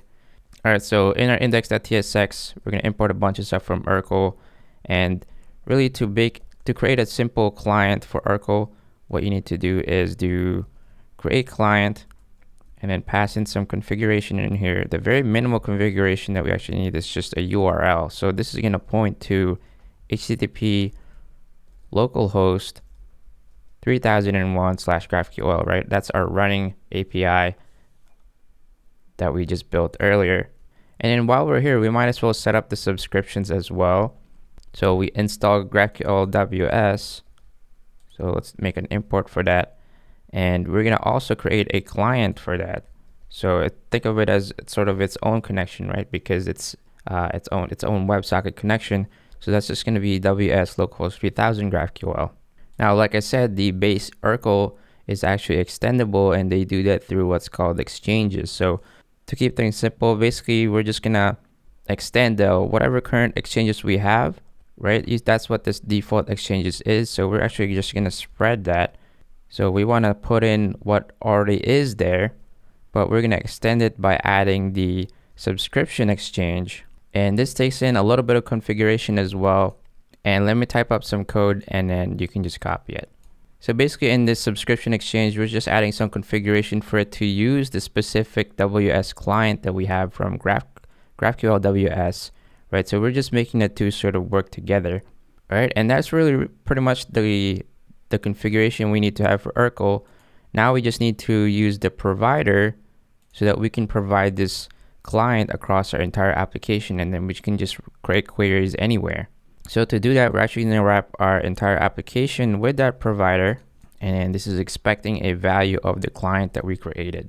All right, now once you have that configuration, we can just start making queries. All right, let's do something simple. Let's try to get this number, the total donations that we have so far, and let's dynamically get that from our API. So in my case here, I'm trying to keep it simple so that you can follow it easily, and I'm just going to add a bunch of things pretty much in the same file, but feel free to organize it in whatever file you want to do based on your preference. So I'm just going to add in here a string of that represents our query, right? We have that total donations query that we made earlier. So we're just going to have that be inside this total donations query string. And then with URQL, we can actually bring in queries via hooks. So we're going to update this code a little bit to make sure we can bring in a hook in here, right? So above the return, we're just going to add a useQuery from URQL, and notice that that returns an array, and the first item in that array has these properties, data, fetching, and error. And what you can do with that is, you can use that to present a loading spinner, for example. I'll just put in a simple if fetching in here, show some loading strings. We can obviously make that a little bit better later. And then if there's an error, maybe just print some kind of error message. All right, but at this point, I expect that data is going to be basically the object that we get back from this query. So we should be able to go into the counter here and do data dot total donations. All right, let's take a look at our UI. And now we have 4,505 in here. I think that's where we left off with the API earlier, right? So that's now coming from our API. That's no longer a hard-coded value. Now, while we're at it, we did say that we want to be able to see this number dynamically update in real time as we get new donations, right? So we might as well set up our subscription at the same time while we're here. So let's add another query in here, and we're going to call it total updated query, and it's going to be that query that we have to do the subscription, right? Again, we're pulling out the total. We also need to add in a handler for what happens when we actually get that value back, when our client is receiving a value from the subscription. So we need to create a handle subscription method that is gonna do something with the previous and the new value, right? In our case, we just want to get back the new total. So we're gonna return new total, that total updated, right? So it's pulling it from this response object, and then we're just returning that total. Now, just like there's a hook for making queries, there's also a hook for making subscriptions. So we're going to do use subscription from URQL. We're going to pass in our query in here and our handle subscription, and that's going to bring us back this response object. And within that response is actually our value that we got back from the handle subscription, which is the total itself. So we're just going to do in the two here, we're going to do rest.data. And remember, initially when you make the subscription, it doesn't return any value until it gets a new value pushed in from the pub sub. So we're going to do rest.data or data.total donations so that it initializes to this value, but as we get new donations, it's going to update it to whatever the newest value is from the subscription. So now that we have that subscription wired up, it would be cool to test that out, right? We don't yet have the donation form, but we do have the Apollo sandbox, right? So now that'll be in localhost 3001/GraphQL, and we still have our previous mutation in here from Mambo. Let's do Mambo to 1000. So let's do this side by side so that you can kind of see this updating in real time, just to kind of prove it out, right? So if I hit the play button here on the left with the mutation, that's going to send a new donation of 1000, and we should expect the number to update on the right side. So if I hit submit here, notice that now we have 5000. Let's do another one just to check. And now it's 6000. So it literally is updating in real time. That's pretty cool, isn't it? So subscriptions are really cool. That'll be really useful for anything that requires real-time connections. You know, that could be great for chat applications. Perhaps you have some kind of real-time data dashboard. It'll be really useful for that kind of stuff. All right, so while we're at it, what do we need to add here? So remember that within the homepage, there's really the, let's just mock it out right now. There's the donation, let's call it wizard, right? It's kind of like a multi-step form. And then under that is the leaderboard, which I think is a little bit easier to implement. So maybe let's do that first, actually. So in our SRC, let's do a new folder for leaderboard. And in here, let me just create a leaderboard.tsx. And by the way, with React, there's a lot of snippet extensions you can use. I use this one that allows me to pretty much do something like this real quick, right? I just type in 3 letters, hit tab, and it gives me this. Very nice. This is going to be our leaderboard component. Let's go ahead and actually just import that in here right now so we can see it in action, and make sure to import that from leaderboard. And we should start to see that at the bottom over here.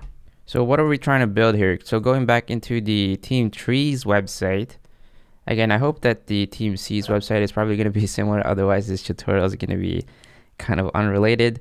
But you'll notice that they have this list. Let me expand this.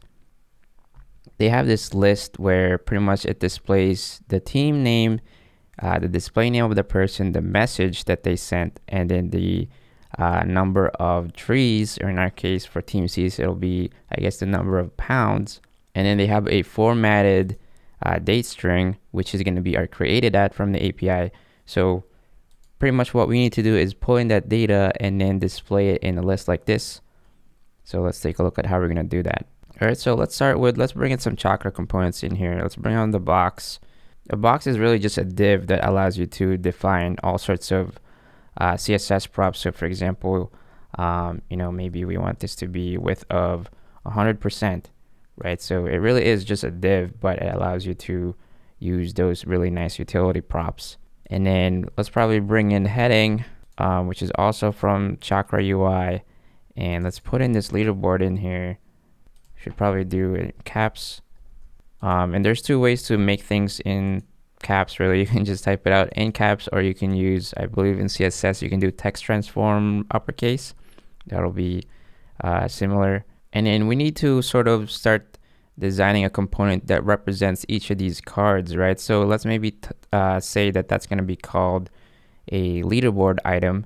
So let's create a new component in our leaderboard folder. Let's call this leaderboard item.tsx. And again, let's initialize this to a component. And we know that this leaderboard item pretty much represents a donation, right? So we probably need to have the types for that because it's going to come in as a prop. So what I'm going to do is I'm going to add a types.ts file, and that's just going to have an interface that represents the shape of our donations, right, coming from our API. And that's what we're going to use to provide the shape for some of our props. Like for example, we want donation in here. So let's bring in that type, donation from types, right? And then we can destructure that here. So, you know, perhaps let's start with donation.displayName, just so we know this is working. And then let's go ahead and actually import that in here just so we can start developing it. So let's do a leaderboard item, and then let's pass in a mock donation.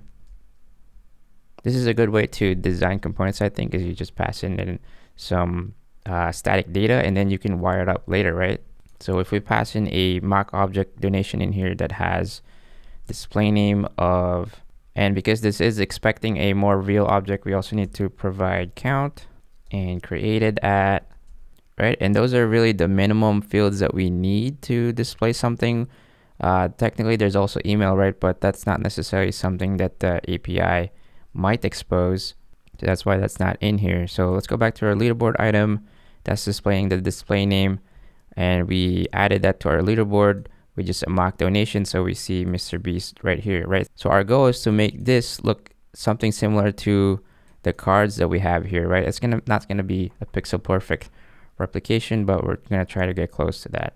All right, so how do we get there? First, let's probably wrap this into some kind of card, right, that has a little bit of shadow, so similar to what they have here. And what I'm going to do for that is I'm going to bring in, because I know we're going to using flex to kind of lay things out, I'm going to do flex in here from Chakra layout. And flex is really equivalent to box, except it has display flex already on it. So it's just it's because you'll probably use that a lot in a lot of places. They just have a defined specific flex box component. Here's where you can start to really see the how amazing some of these utility props are. So for example, we want some back shadow, and remember there's different sort of sizes in there, and there is some really nice autocomplete, especially because we're using TypeScript. So let's do box shadow medium, and you can play around with that. That's going to define sort of how strong the box shadow is. So you'll see there's now a little bit of a shadow on this card. Let's add a little bit of padding. You can do just P there for short, or you can type out the full word padding. Let's do 3, and then let's make sure this is a white.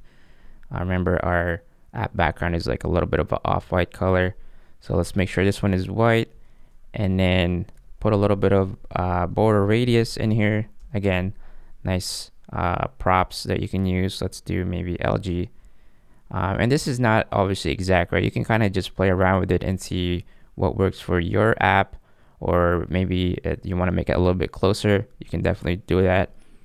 So let's expand this and see how it looks. So now we got sort of a rounded box with a shadow, but I don't want it to expand to the full width like that. I want it to do sort of similar to this, where it kind of centers in, but the component itself, I still want it to expand the full width. So what I'm going to do is maybe I'll add a max width here of XL.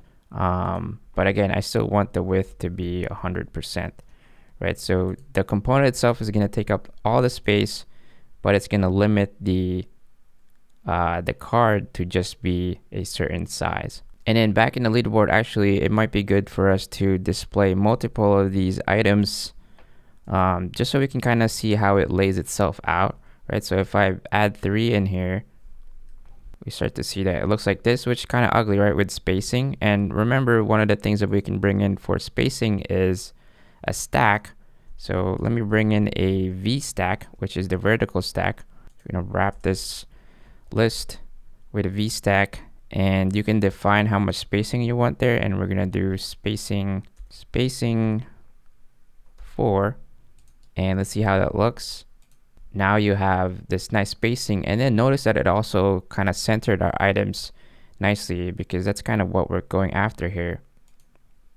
All right, and then typically they have these sort of circle pictures in here, which really could be any picture, right? But Chakra actually has an avatar component that is really specifically for avatars, but you can really use it for any picture that is rounded like this. So in our leaderboard item, we can bring in an avatar from Chakra UI avatar size. Let's do LG. And if you need to customize the picture for that later, you can. We're just going to use whatever the default is, which is like this generic user picture thing. All right, but now we need to start presenting the other data. So we have a couple of things in here. And in fact, actually, let me perhaps some of these in a text. Should come in from Chakra UI, right? So we have the name. We also need to display 2 other things in here, right? So we need to display at the top, we actually want the team name. At the bottom, we want the message. And let's add some extra mock data in here, right? So let's do team message, some message, right? So right now they're kind of all in the same line. We'll fix that in a little bit. So what we probably want to do is put that into a flex layout with a column. So let's do flex direction column. Let's put these items in here, right? So it looks like this. Still not quite right. Let's do text align left. And I think this is because some of the default styles that our Chakra template brought in is a center aligned text, I think, which works for a lot of the things in the page, right? But for this, not so much. All right. And then let's start styling some of these a little bit, right? So there is different styling based on the text, as you can see here. So the theme, let's make sure that that's bolded. So let's do font weight bold, and let's add some color. Let's do perhaps blue 500. Make this size a little bit smaller from the rest of the text. So let's do small here. If you notice from the TeamTrees website, it's usually in capitals. So let's do text transform uppercase. And now we have this theme, right? That's starting to look a lot like this, but just we're using blue because of TeamSeas brand.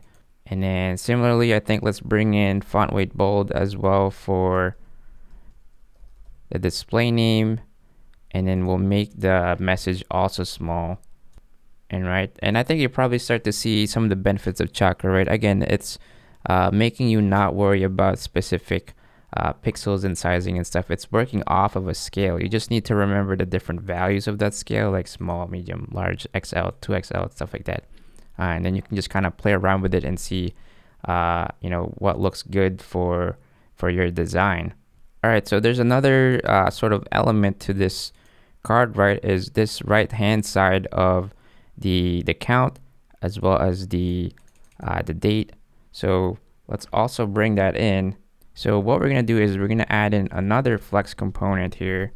This one's also gonna be a column, so it's kind of similar to the above layout. And let's add a little bit of spacing, justify content space around, right? And what we're gonna have in here, we're gonna have the count. In Chakra, there's actually a badge component that is perfect for this. Let's take a look at what that looks like. So we'll do badge from Chakra, and we're gonna display the donation count in here. As you can see on the right, it has this look. We'll play around with the look and feel of that in a little bit. The count, actually, I think we need to display pounds as the unit of measurement, and then we also need to add the donation created at, and we need to format this later. So right now it's kind of ugly because it's just the actual ISO string. But let's make the font size really small on this one. And then there's a problem here. You notice that it kind of gets squished, right? Ideally it's sort of spread apart. We know that there's space between those two things, right? If you look at this layout, there's space between the left hand side and the right hand side. So that's something that we can do with flex. So if we wrap these two flex containers with another flex, right? So this will be a flex container that's a row, but we can say that we want to justify the content in here to have space between. So let's move these two flex containers in there and see how that looks. And then I'm actually just missing one more thing in here, which is because the parent itself is a box, a flex box, we need to make sure that this underlying container is eating up the entire space. So let's do a flex one, and let's add a little bit of space so that it's kind of pushed a little bit away from the avatar. So let's add a margin left of, let's try 4. And now we have this, right? So it's starting to lay out really nicely. It's pushed a little bit away from the avatar, and then there's space between those two core components. We need to style this badge to be a little bit better, closer to what we have here, which is like a rounded badge and then with a little bit of color. And then we actually don't want that uppercase text transform, so we're gonna remove that. So in our badge here, let's do, you can change the color scheme to be, let's try green. Maybe we should do blue. I don't know. Border radius, to make it rounded, we're gonna do border radius full, which is pretty much as round as you can possibly get. It effectively turns into like a circle, right? But with the text, it kind of expands it out. And then we're gonna change the text transform to be lowercase, and let's add a little bit of padding. So remember, we can do P for padding for short, but you can also have individual padding for like the X and Y, right? So padding top and padding bottom, and then padding left and padding right. So if you're trying to change top and bottom, specifically you can do PY. So we can do PY1 because we want to have a little bit of space at the top and the bottom, but we want to have a little bit more space on the left and the right. So we're going to do PX3 to apply more space, more padding on the left and right. Right, so it starts to look like that. You can also change what the underlying element is here. You can do, let's do as div. I think by default it's a span. And then I want to make sure that everything in this box is text align right. And then finally, we want to have a little bit of formatting on that number, right? So an easy way to add that with numbers is to just do tool local string. All right, so now right now we have something like that. We need to fix whatever is happening with the spacing here. But first, let's maybe try to format the date. Now, there's a couple of different ways you can format dates, but one of the ones I would recommend using is date functions. So we're going to go ahead and install date functions, which is just, it offers a lot of nice utility functions for you to format your dates and do all sorts of, what are operations you need to do for dates. And maybe let's create a new utils folder where we'll put in our string formatters. And in here, I just added a format date, which takes format from date functions. And then you can pass in different sort of symbols in here to define what kind of formatting you want to use. So in this case, the PPP will result in basically what we're looking for, which is, well, let's bring it in so you can see. So let's wrap this in a format date and import that from our utils. And now our date looks like that, which is like the slash date and then the time on it. All right, so why don't we just change this a little bit more? Maybe let's do blue badges here. And then I'm guessing that spacing issue will be fixed if I wrap this in a div, perhaps, because the flex is forcing it to eat up all the space. So there you go, simple fix to the spacing problem. And then we have the blue, and notice we still have a little bit of spacing problem here because in the scenarios where we don't have a theme or a message, like on the bottom here, the spacing kind of gets whack on the right side here, and ideally this is kind of centered. Let's see if, let's bring in a box in here. And let's move this up there. All right, so that simple separation of containers, I think, just kind of improved it a little bit. So I just moved the flex one and the margin left to a higher parent div. And then that pretty much fixes, I think, all of our layout problems, right? So we got it centered over here, some nice spacing between the avatar, nice spacing between the text when we have either 1, 2, or 3 items in there, and then consistent spacing on the right. So I think we're pretty much good there. So I think at this point, it'll be good for us to start bringing in some real data from our API, right? So because we're still using the static code here. All right, so what we're gonna do in here is basically we're gonna do another query, right? And remember, from our API, we built a donations query that allows us to define the ordering. So we're eventually going to get to this feature where we can order by most recent or most trees or most pounds in our case. So we're going to create a query that defines that. So similar to the other file, we're going to bring in a query string in here. And by the way, this is something that you can pretty much copy and paste from the query that's generated from Apollo Sandbox. That's also why I like using that one, because I can kind of just click around, generate my query, and then I can just copy it right into my client. All right, and then what we're gonna do is, as you know, because we're probably gonna try and flip that ordering, we need to bring in some state in here. So originally we're gonna do, let's do a state for the field, and then a way to change that, we're just gonna use some simple useState from React, which initializes to created at, because by default we wanna show the most recent donation at the top. We don't really need to change the direction because I guess in our use case, it's always going to be descending. And then I'm also going to define a simple type here, which is just gonna define the sort of the shape that we're going to get back from our query, right? Our query is going to return back an object that has donations in it, right? Donations. And then what is that? It's an array of this donation type that we have. So where that's going to come into play is we're going to add another useQuery just like before, except this time we're going to pass in our donations query here and make sure to import that from URQL. This is how you kind of define what the shape of the response data is going to be. So that's why we actually define this type. And then notice that we pass in the query, and then this is how you pass in variables, right? So you just pass in an object, and that's ultimately what's going to be fed into the variable, the input here for the query itself. So it's just going to forward it onto the server. And in a little bit, we're going to use the set order by field here to toggle between the two ordering that we want. And similarly as before, it's usually good to add some handling for when it's fetching or when there's an error. We're just going to return a simple string for now. You can improve this later if you'd like. And then finally, what we're going to do is we don't want these statically defined anymore.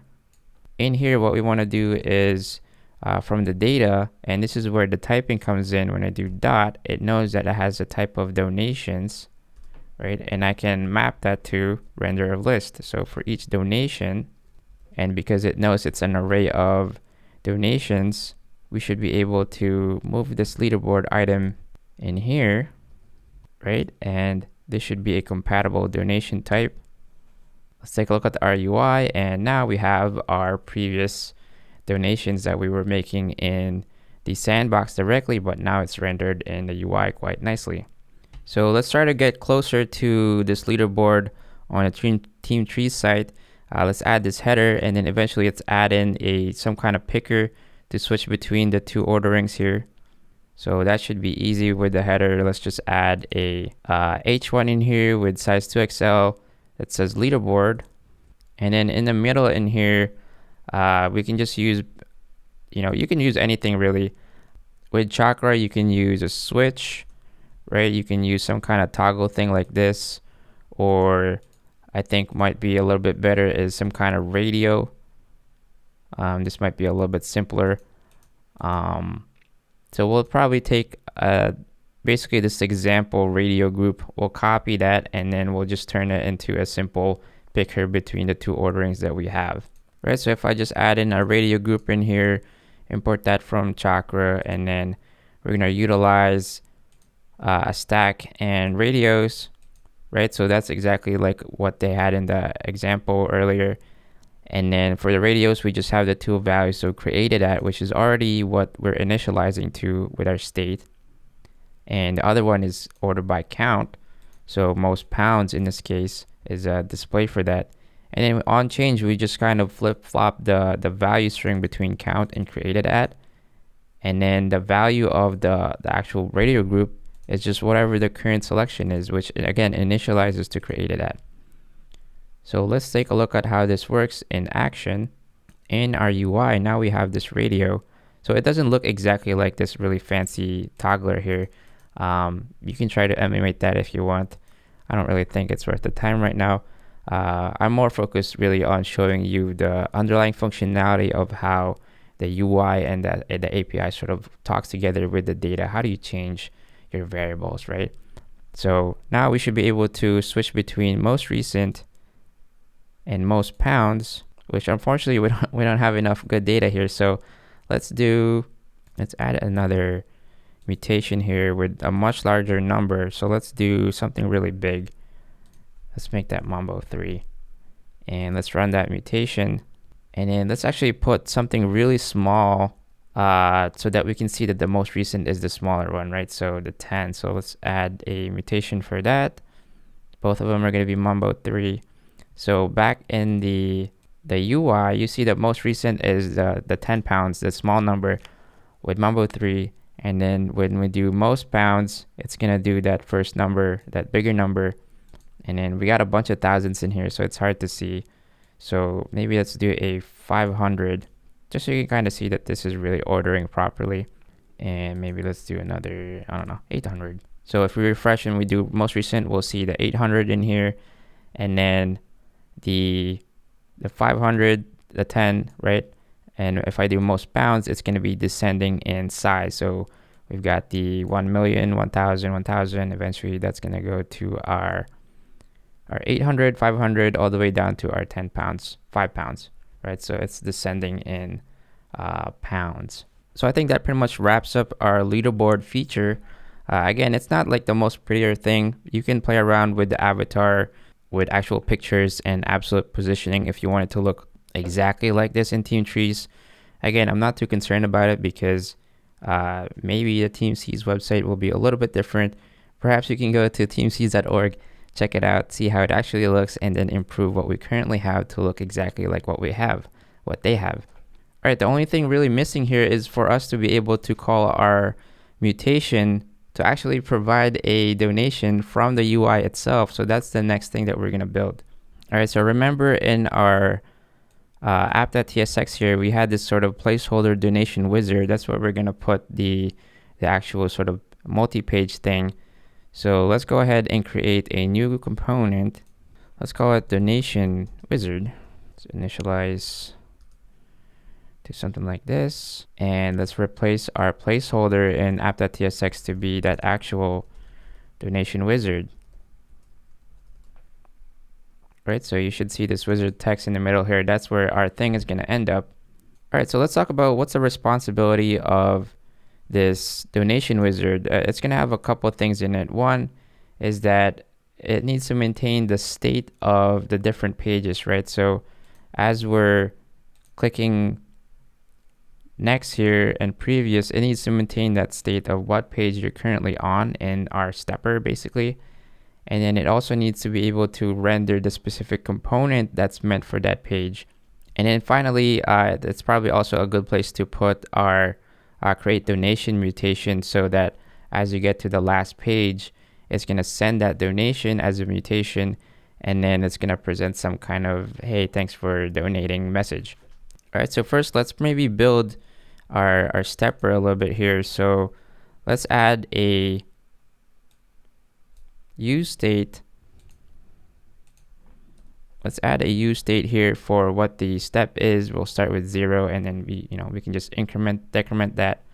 So we might have a method called next, simply sets the step to the current step +1, right? And then similarly, we'll do previous, which is just gonna do step -1. And then we might want to define what our pages are gonna be.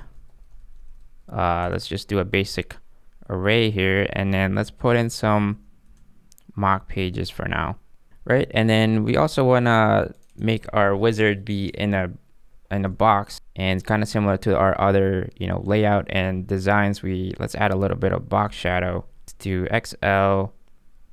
Let's add some padding in here, and I also want to make sure this is a white background, a little bit of a rounded corner. Let's give it a minimum width, and then within here we're gonna render our current page, right? So we're gonna do pages and then whatever our current step is. All right, so that should render whatever page we're currently on, and then let's render some buttons to allow us to paginate. I'm just gonna add some code in here, but it should be, to save you some time, really, it's just 2 buttons, one that says next. It's gonna have a orange color, and it's gonna be large and rounded. And then the second button is just the previous, and that's still a button, but it has a more simpler design to it. Like you can see here in the team trees, when you go to the next page, right, we have this nice rounded big orange button, and then the previous is just like a simpler text button.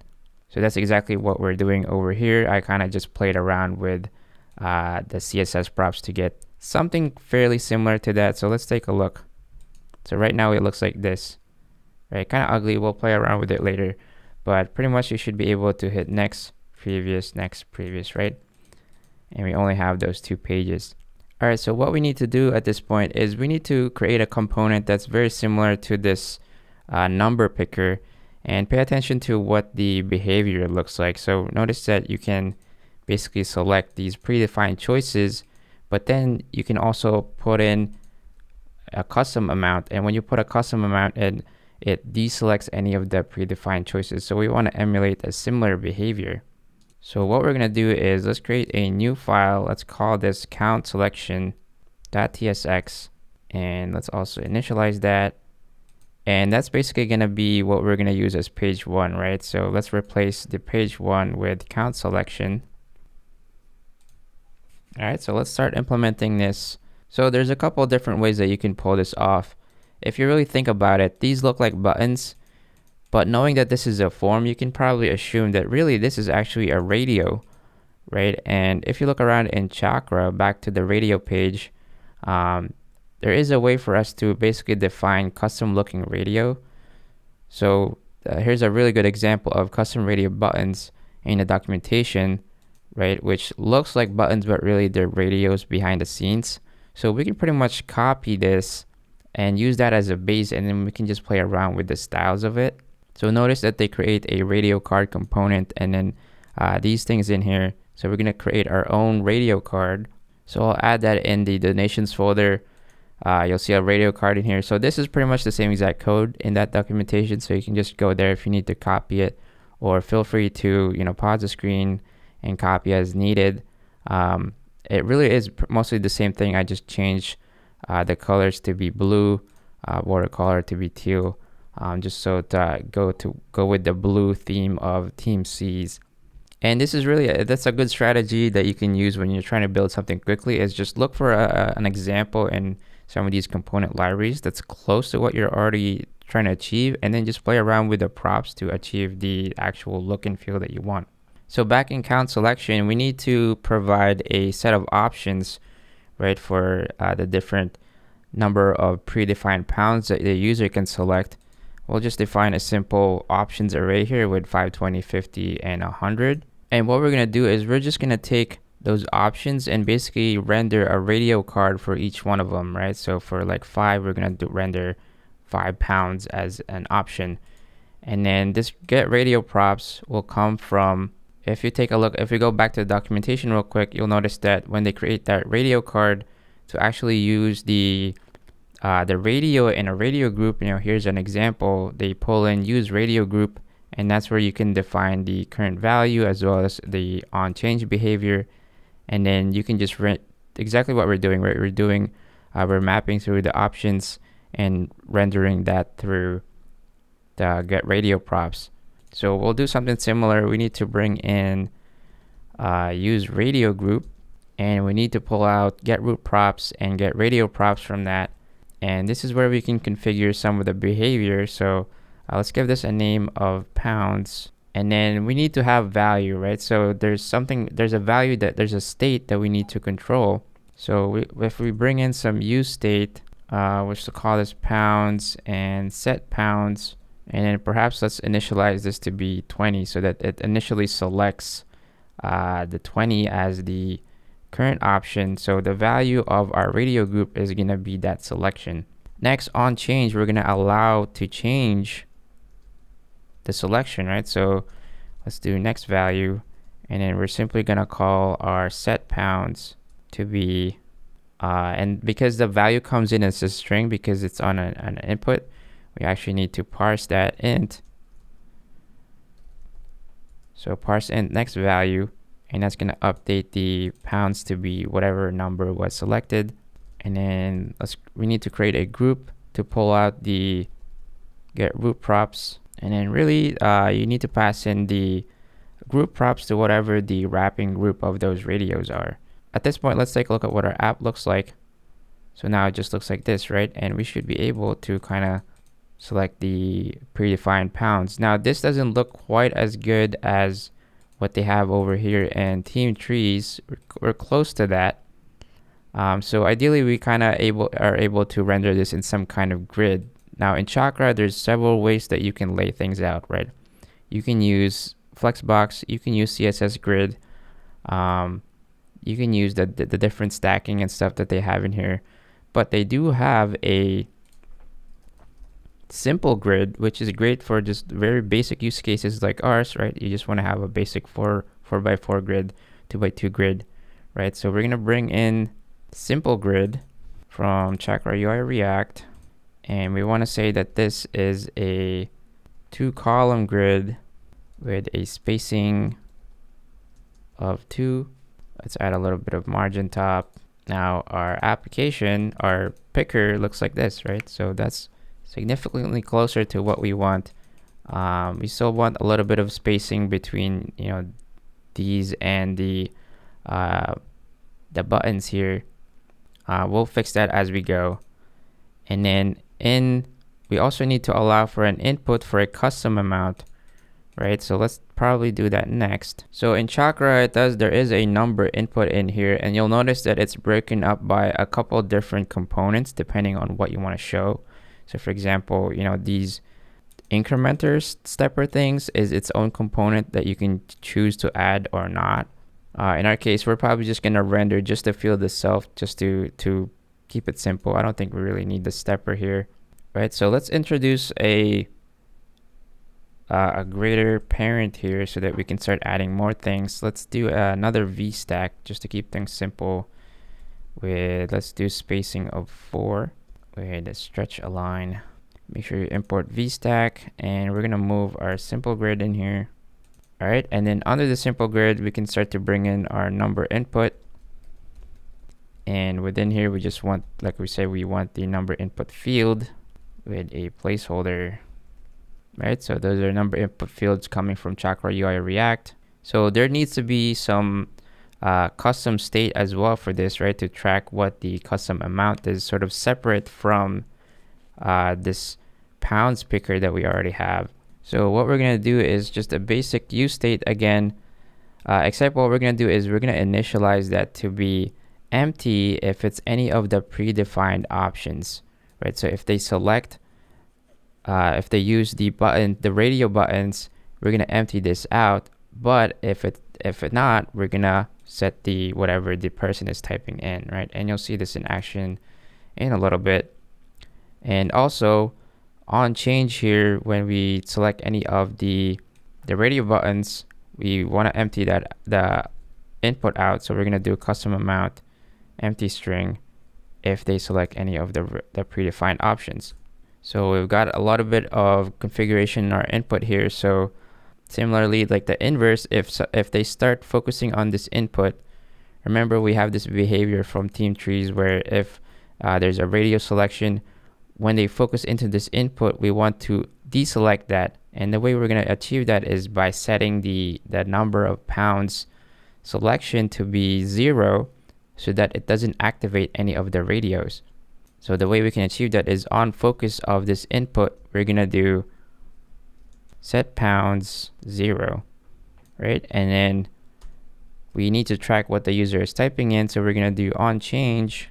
We still need to actually define what the pounds ultimately will be as they type it, right? So we're going to do set pounds, again, parse int value because that's coming in as a string. And then we also need to update our custom amount state, set custom amount to be that value to actually update the state of the input itself, right? So you can kind of think about it as we really have two states, right? Which is the custom amount and the actual pounds that we really ultimately want to send to the server. But we kind of have to do this sort of split state to get that same behavior that we have from TeamTrees, right? And then there's one more thing. We need to actually make sure that the value of this is the current custom amount. So in our application, now we have this other amount input box, and when I click into it, it should trigger focus. It's going to set the pounds to 0. And then as I'm typing in a number into it, it's going to set the pounds to that new number, right? So we're really just syncing up the state, but we're allowing this sort of dynamic behavior where, oh, if I click a radio option, it's going to empty out the custom amount. If I click on the custom amount, it deselects the radio option, right? And I know that's probably pretty confusing, but we're just trying to emulate the behavior of what they have in TeamTrees. All right, so there's one other change we're going to add in here to wrap this up. Let's add in a horizontal line in here, just a basic one. And then we actually want to bring in the next button in here. And this is not going to make sense right away because It is kind of nice to have it just be, you know, outside of the page, right? But once we get to the second page, you'll notice that the button, the next button there, is actually going to be a submit button, which means that button needs to be in the page for it to trigger a submit. So that's why we're bringing the buttons in to our pages.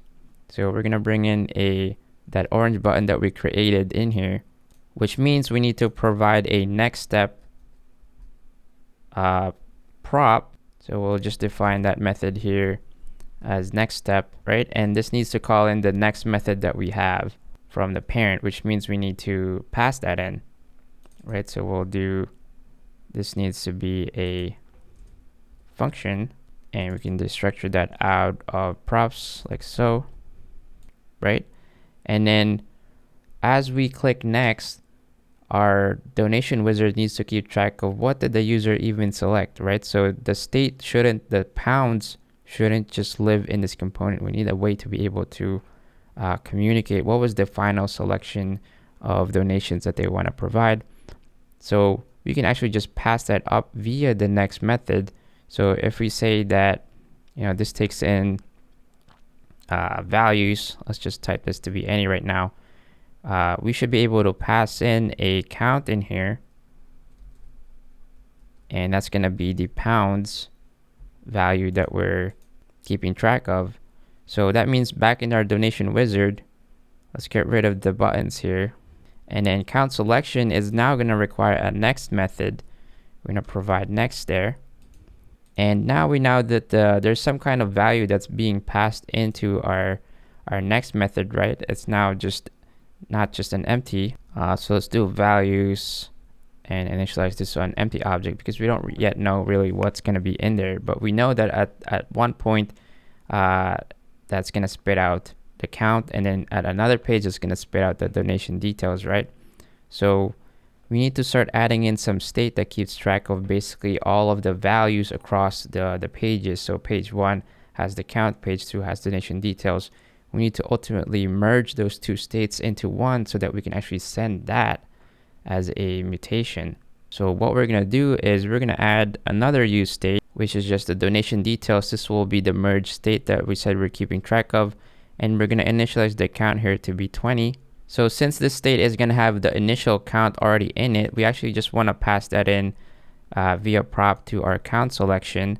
So let's do initial count equals donation details dot count. So make sure to update the type of count selection to include that number, and we can add that to our destructure here, and then make sure to initialize the state to that value instead of the hard-coded 20.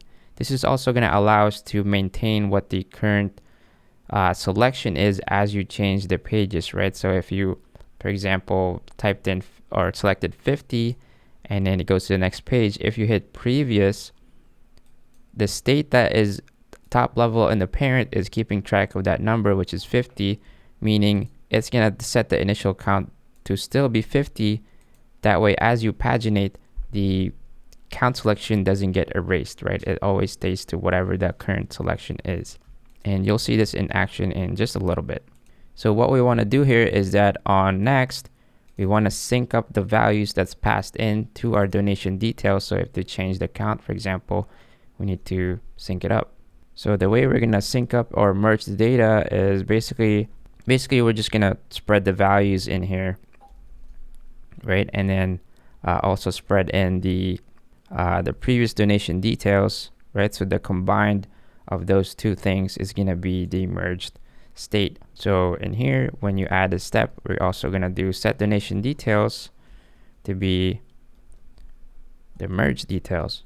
So let's take a look at how this behaves in action, right? So you should be able to, well, we don't have a way to go back. If we add a simple button in here,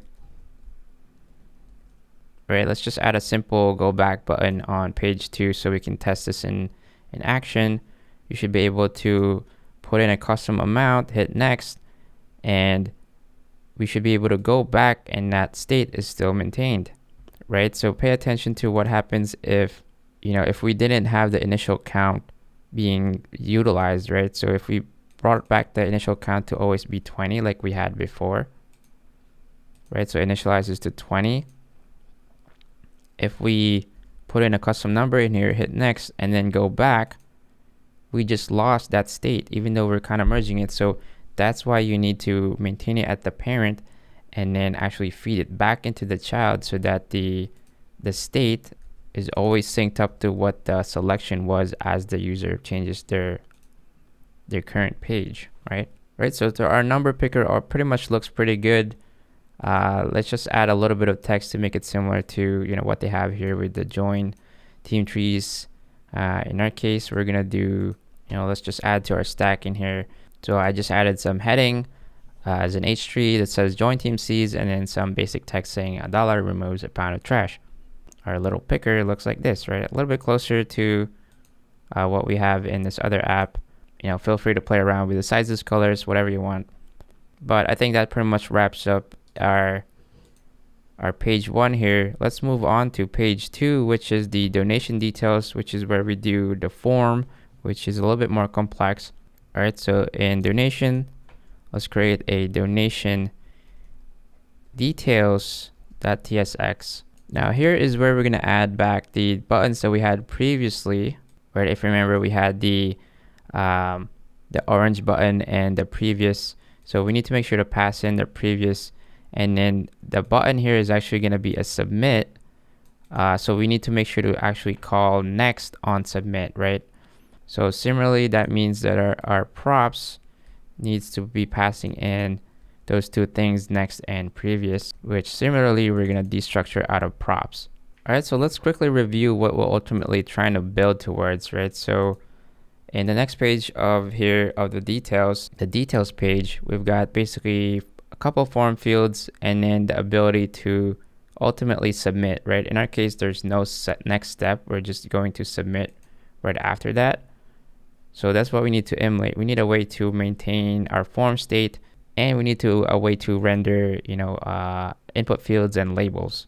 Now, one of the recommendations I would make for maintaining form state that I've had good experience with is Formik. It does a lot of the maintenance for you in terms of what is the current value of the input field, is there an error, and as well as how to do validation. And it works really well with Yup, which is one of the ways you can define your validation schema. So we're going to see this in action soon. Now in Chakra, we also want to bring in some kind of input, right? So if we look at the import component, there already is a pretty nice input component here that we can use. And they also have, actually a better example might be if we go into the form control documentation. They have some examples here where notice they have an input field in here, and they're using form control to provide whether or not it's valid or not. So as an example, if I empty this out and remove focus, it's going to highlight in red, and then it's going to present the error message in here, which is exactly what we need, right? It's basically this. So we can pretty much utilize that and then just add a little bit of styling to make it look similar to what we want. So, and they also talk about how would you use this in Formik, right? Which is what we're going to bring in a second. And you can see that they show that, you have to render a form control with a form label, the control, the input, and then the form message for each field, right? So that would be kind of painful. So how many lines of code? This is like 1, 2, 3, 4, 5, right? That would be kind of painful if we had 5 lines of code for every single one of these fields. So what we're actually going to do is create a reusable Formik field that is basically going to have these things in there. So let's get right into that. So what we're going to do is install Formik, and then also install Yup, because we're going to use that in validation shortly. And then let's create a new folder for form, and this is where we're going to use our reusable input fields. So in here, I'm going to add a input field, which is really what we just saw in the Chakra UI documentation, right? It has the form control, the form label, and then the input, the message. But what we're going to do here is we're going to use field from Formik to wire up the state, right? What is the current state of this field? What's the current value? Does it have an error? So we parse out if it has an error using this boolean. We just pull it out of the meta of that field, and then that's gonna feed it into the form control to figure out what's the current state of this form control. Now I know that might be a little bit confusing. Feel free to pause the screen too if you need to type this out. But once we have this in action, you'll see why this is so powerful. I'm also going to add one for text area field, which is, it's effectively the same exact component, except we're going to use text area here for our messages later instead of an input. Or actually, so let's go back to our donation details and let's bring in Formik. So we're actually going to have Formik wrap the entire component here. So we're going to do Formik. And the way Formik works is it uses, what's the term for that? Children as props API. So it looks something like this, where it's actually has a function, and so it feeds in the props through that function, and then the return of that should be what you're trying to render. So we're going to bring in form from Formik as well, which basically just wraps our input fields and wires up the state and stuff. And then let's move our buttons inside there, because again, this is why we moved the buttons in the first place, right? Because we need to be able to trigger a submit button. So this submit button needs to be inside the form. Now Formik needs to have a couple props in here. You need to define what the initial values are. So in our case, it's really just the donation details, all sort of initialized as empty strings. And then finally, you need to provide a submit function, which we haven't defined yet. So let's go ahead and do that.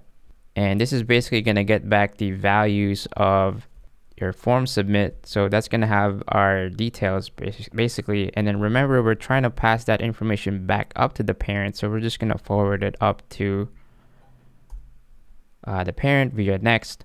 All right, so the only thing missing in here now is our form field. So this is where some of the magic is going to start coming into play. So if we add in input fields and we do label equals display name, you need to provide a name that matches the input field. What key does this really fill in the state, which is in this case this value, right? Display name. So we're going to give it a name of display name and also a placeholder that's just similar to the label, right? And let's see how that looks. Go back to the donation wizard. We're going to change the page 2 in here to be donation details. And remember, this is going to need the next function and the previous. So back in our UI, we now have an input field with the previous button, right, and the submit, and that's maintaining the state. So let's add in our other input fields. All right, so I just added in the other fields that we want to save you sometimes. You don't have to watch me typing it out. So we got the email address, we've got the mobile phone, we got the team, and then finally the text area for the message. Also added the HR here, and then I guess we don't really need this wrapping div around the buttons anymore. I do want to improve the spacing between these input fields, so we're going to add another VStack with a spacing of 4, and make sure to wrap everything with that. With all those in place, how's our UI look? Now we have something like this, right? We got display name, email address, mobile phone, team, message, submit. And then I guess if you want, you can also add in the heading in here. Let's change this to details, right? So it looks like that. Pretty close to what we have here. Not exactly, but close enough. But we do need to do something about, we need to be able to validate, right? We shouldn't be able to just submit details in here without validating it. So that's where yup comes in. If we do import yup star as yup. Now what yup is basically it allows us to define a schema. So let's type that in here. Again, these are things you can maybe move to a different file if you'd like. I'm just doing it all here for simplicity. So let's define a detail schema. Yup. So that's an object, which is really, we're trying to define the validation for the object that Formik is maintaining, so it has the same exact shape as this initial values. So we can define the shape using shape, and then this is where you start to put in your keys. So we have display name, for example, which is a string, and it's required, and you can pass in a message in here to say, you know, please enter a display name if they don't have it, right? And then one more, let's do email. So there's a couple other things you can do with yup. So for example, you know, email is one of them, right? So we did the validation on the back end as well, but it's always good to also have some validation on the front end. So you can also pass in a custom message in here. Let's do, please enter a valid email. And then this is also required. So let's do, please enter an email. And then the rest of the fields, we're just going to add them as nullable strings, right? Per simple, not really much to do there. So we're going to take this detail schema, and you can actually provide that into Formik as a validation schema. It has direct support for yup, which is really nice, right? And what this is going to do, if we go back to our application, remember that the submit button triggers our form submit, right? So when I hit submit here, it's going to highlight things in red because we didn't fill it out. As they're typing it, it updates it. And then, you know, we have the double rules on the email, right? It's required, and it also needs to be valid. So if I type in a non-valid email, it's going to say, please enter a valid email. And then as I correct that, it becomes good. And again, I kind of breezed through it, but a lot of the magic happens in these input fields is that it kind of allows you to auto register a new field with a given name. And you'll see that Formik kind of maintains what is the current value of that input through its own sort of internal state management. And then it also figures out, was this field touched before, and is there an error? And that's how it determines if there's an error, right? So for example, on a fresh load, if you go back to the page 2, if I click into this and click out, it's gonna consider that as an error because we touched it. It's marked as touched, and it shows that you have an error there because you didn't fill it out. It has an empty value, so the validation ran on that, and it's all just kind of magically wired up. It's really cool. And then I did apply some custom CSS in here, so text transform, uppercase, and stuff like that to achieve a very similar label look to what we have in TeamTrees. All right, so we're almost in the finish line here, guys. What's left is that we just need to trigger our mutation, and then we'll be done, right? So on submit, in our donation details, remember the on submit, we're just forwarding what the Formik values are up back to the parent, which is donation wizard. So what we want to do is, if we're in the last page, we want to trigger our GraphQL mutation. Otherwise, we want to do this stuff, right? So what we're going to do is add in a little bit of logic here to say, if the step is the last page, which is pages length -1, right? Because we're starting with 0. In here, let's just do a console log, but in here is where we're going to submit merge details.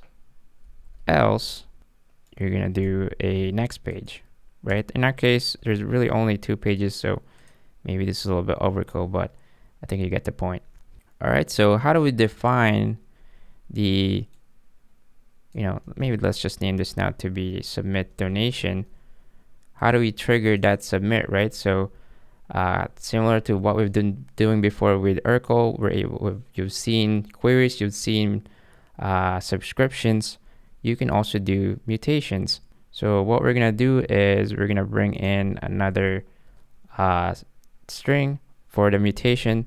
We're just gonna call that create donation, and then notice we're just passing in the variables as create donation. And the way we're gonna be able to utilize this is by bringing in, we're gonna do use mutation from URQL and pass in our query through that create donation like this, and that brings up, that returns the result. So let's call this donation result and create donation. Now we could just use this create donation over here if we wanted to, but I'm actually gonna define the submit donation into a specific method because we have some logic that we also want to trigger after the donation happens. So this will be an async function, takes in the values, and this is where we're gonna call create donation, which actually returns a promise, I believe. That's why we're able to await it.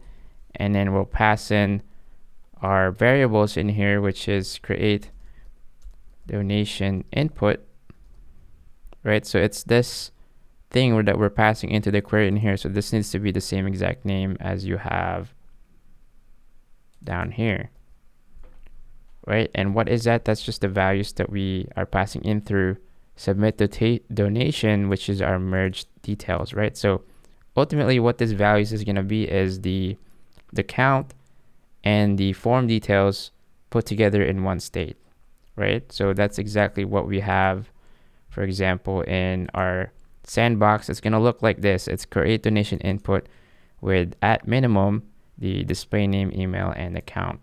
Okay, so let's, before we test this out, why did we put it into a method like this? That's because after the donation, we want to present some kind of confirmation, right? So let's add in some state for when we can toggle showing that confirmation. So let's add another use state up here of simply show confirmation initialized to false. Once we've created the donation, we're just gonna flip that to true.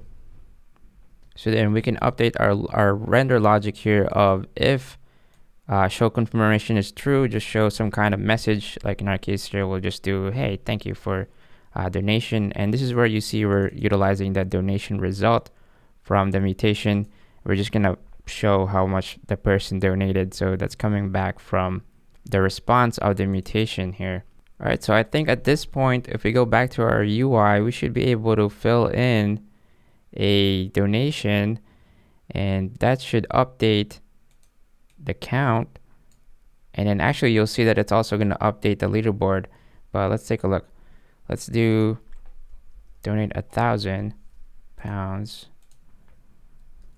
fake email, do TeamSeas, and let's go, hit submit, and there you go. Look, the leaderboard updated automatically, and I'll talk about how that happened in a second here. And then also our number went up, and then we got our message of thank you for your donation. So how did that work, right? So let's think through the details here. So first of all, our donation, when we sent it, right, it goes into submit donation, it sends in the data, it goes into our submit here, it awaits, and then it sets the confirmation to true. That allows us to show the message of, hey, thank you for your donation. And then because we have a subscription, this number got updated automatically. And then the leaderboard itself automatically did a refetch in the background. And why is that? If you take a look at the documentation in URQL, the default caching that they have is document caching, and you definitely can use a more sophisticated normalized cache, I think, if you want. But the way it works is by default is it tries to figure out which queries are related, right? So it uses the type name property of our query. So when we do a get donations, that has the type name of donation. And similarly, when we perform the mutation, since we're creating new donations, that also has a type name of mutation. So like in the example here, the two queries here have the same type name of book. And when the mutation runs, it kind of automatically knows that, oh, the query for the book needs to get updated. That's the same thing that's happening for us when we do a mutation on donations. URQL automatically knows that, oh, the query for our donations list probably needs to be refreshed. So it's going to automatically do that on the fly. So we didn't even have to do anything to refresh that data. So that's pretty cool that as a user, when you put your donation in, the number here updates because of our subscription, and then the leaderboard updates with the most recent donation of of whatever you put in, right? And just as a final test, let's see if we can make sure our subscription's running, right? So on the left here, I have another set of the client. I have 2 instances of the client. If I donate 1 million on the left side here, I expect the right side to automatically update to 2 million. And let's hit submit. And there you go, automatically updated on the right with 2 million. The leaderboard is also updated. So, right, if you're Mr. Beast, you'd probably want to see something like that where it updates automatically for you. And that's it. I think this wraps up our clone. Again, it's it's not the prettiest clone. You definitely can do better. I think you know, if you're following along, you know, definitely play around with the styles a little bit.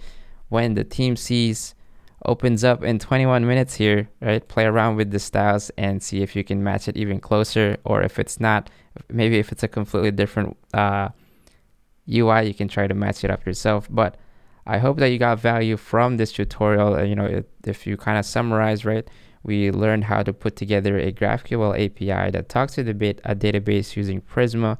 And then we also learned how to create a simple UI with some fairly decent looking components, right, with Chakra that you can still further customize.